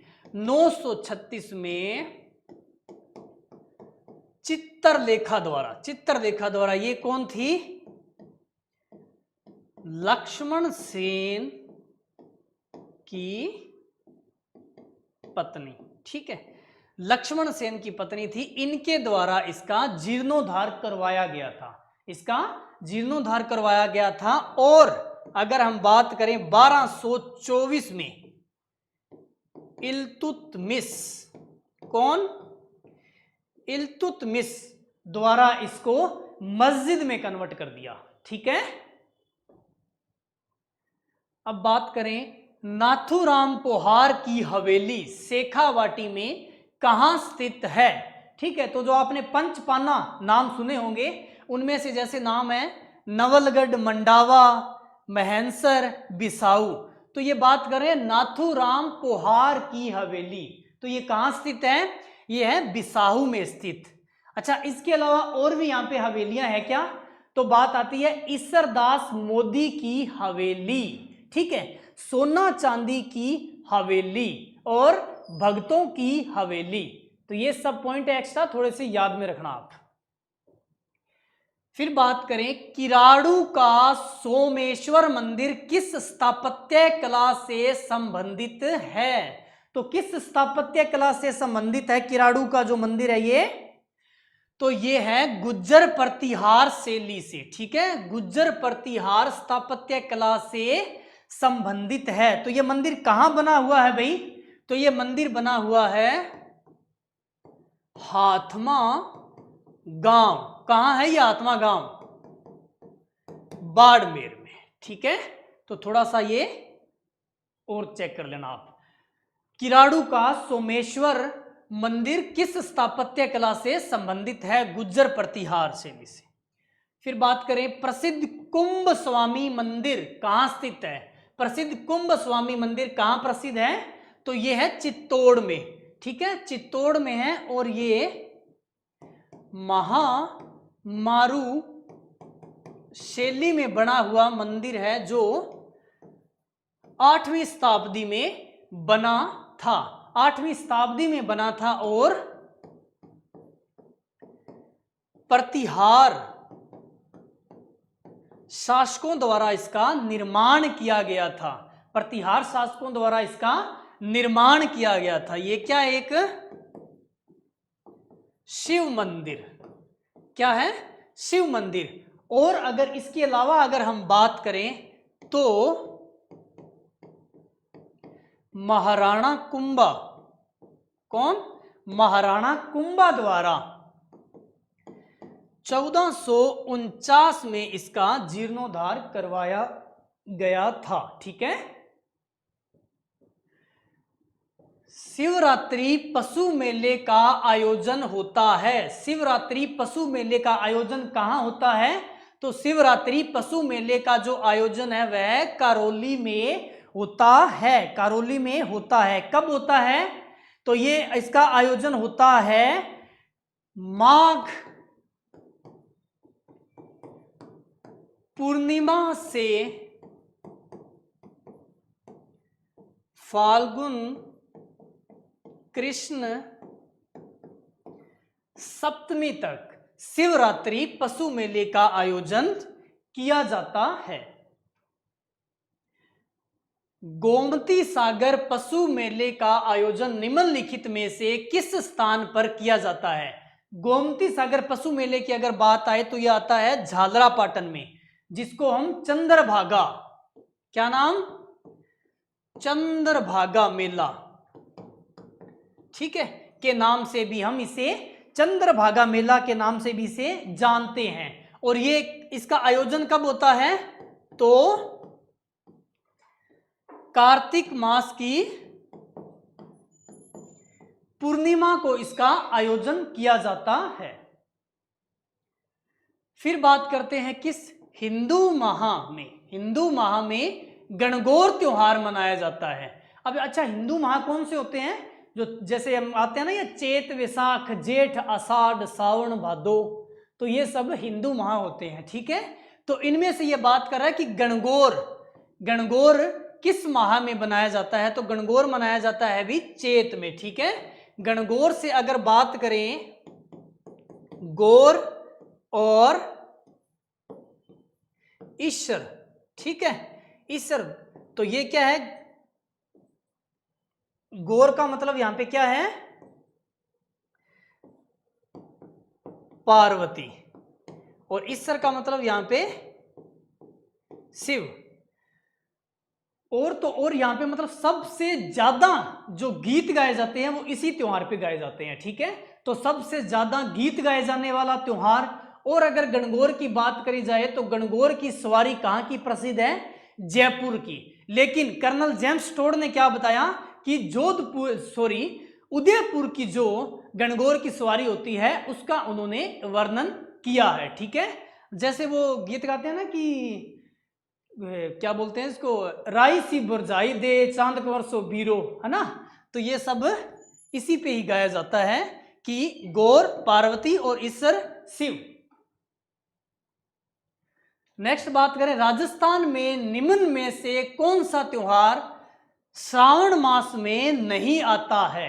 वो पहले बात कर रहे थे चैत और अब बात कर रहे हैं श्रावण की, ठीक है। तो श्रावण में कौन कौन से त्योहार आते हैं और कौन सा नहीं आता है? तो जो जन्माष्टमी है वह श्रावण में नहीं आते हैं। कौन कौन से आते हैं? नागपंचमी और तीज और रक्षाबंधन। इसके साथ साथ अगर आप और याद रखो तो ऊब, छठ एवं हरियाली, अमावस्या, ये सब श्रावण महीने में आते हैं। और जन्माष्टमी जो है यह भादो माह में आती है। भादुए की कृष्ण अष्टमी को ही जन्माष्टमी मनाया जाता है। जैसे कि कहावतें चलती है ना कि कन उड़ो कुल में आयो और दिन मोटा और रात छोटी जायो, है ना। तो उसके बाद दिन बड़े और रात छोटी हो जाती है। फिर हम बात करें राजस्थान की वह परंपरा जिसमें दूल्हा की बारात के घर से चले जाने के बाद घर की स्त्रियों द्वारा लोक नाट्य किया जाता है। तो हमने साधारण भाषा में सुना होगा टूंटा टूंटिया, है ना। दूल्हे की बारात जब चली जाती है तो उसके पीछे जो औरतों द्वारा ये किया जाता है नाट्य, तो ये क्या है? टूंटिया। फिर अगर हम बात करें अनर्गल विवाह और बाल विवाह निषेध अधिनियम सर्वप्रथम किस रियासत में बनाया गया? ठीक है, तो ये आती है अलवर। कब बनाया गया था भैया? तो 1903 के अंदर बनाया गया था, महाराजा जय सिंह के काल में। ठीक है, इनका काल की अगर बात करें तो इनका काल क्या था? 1892 से 1937।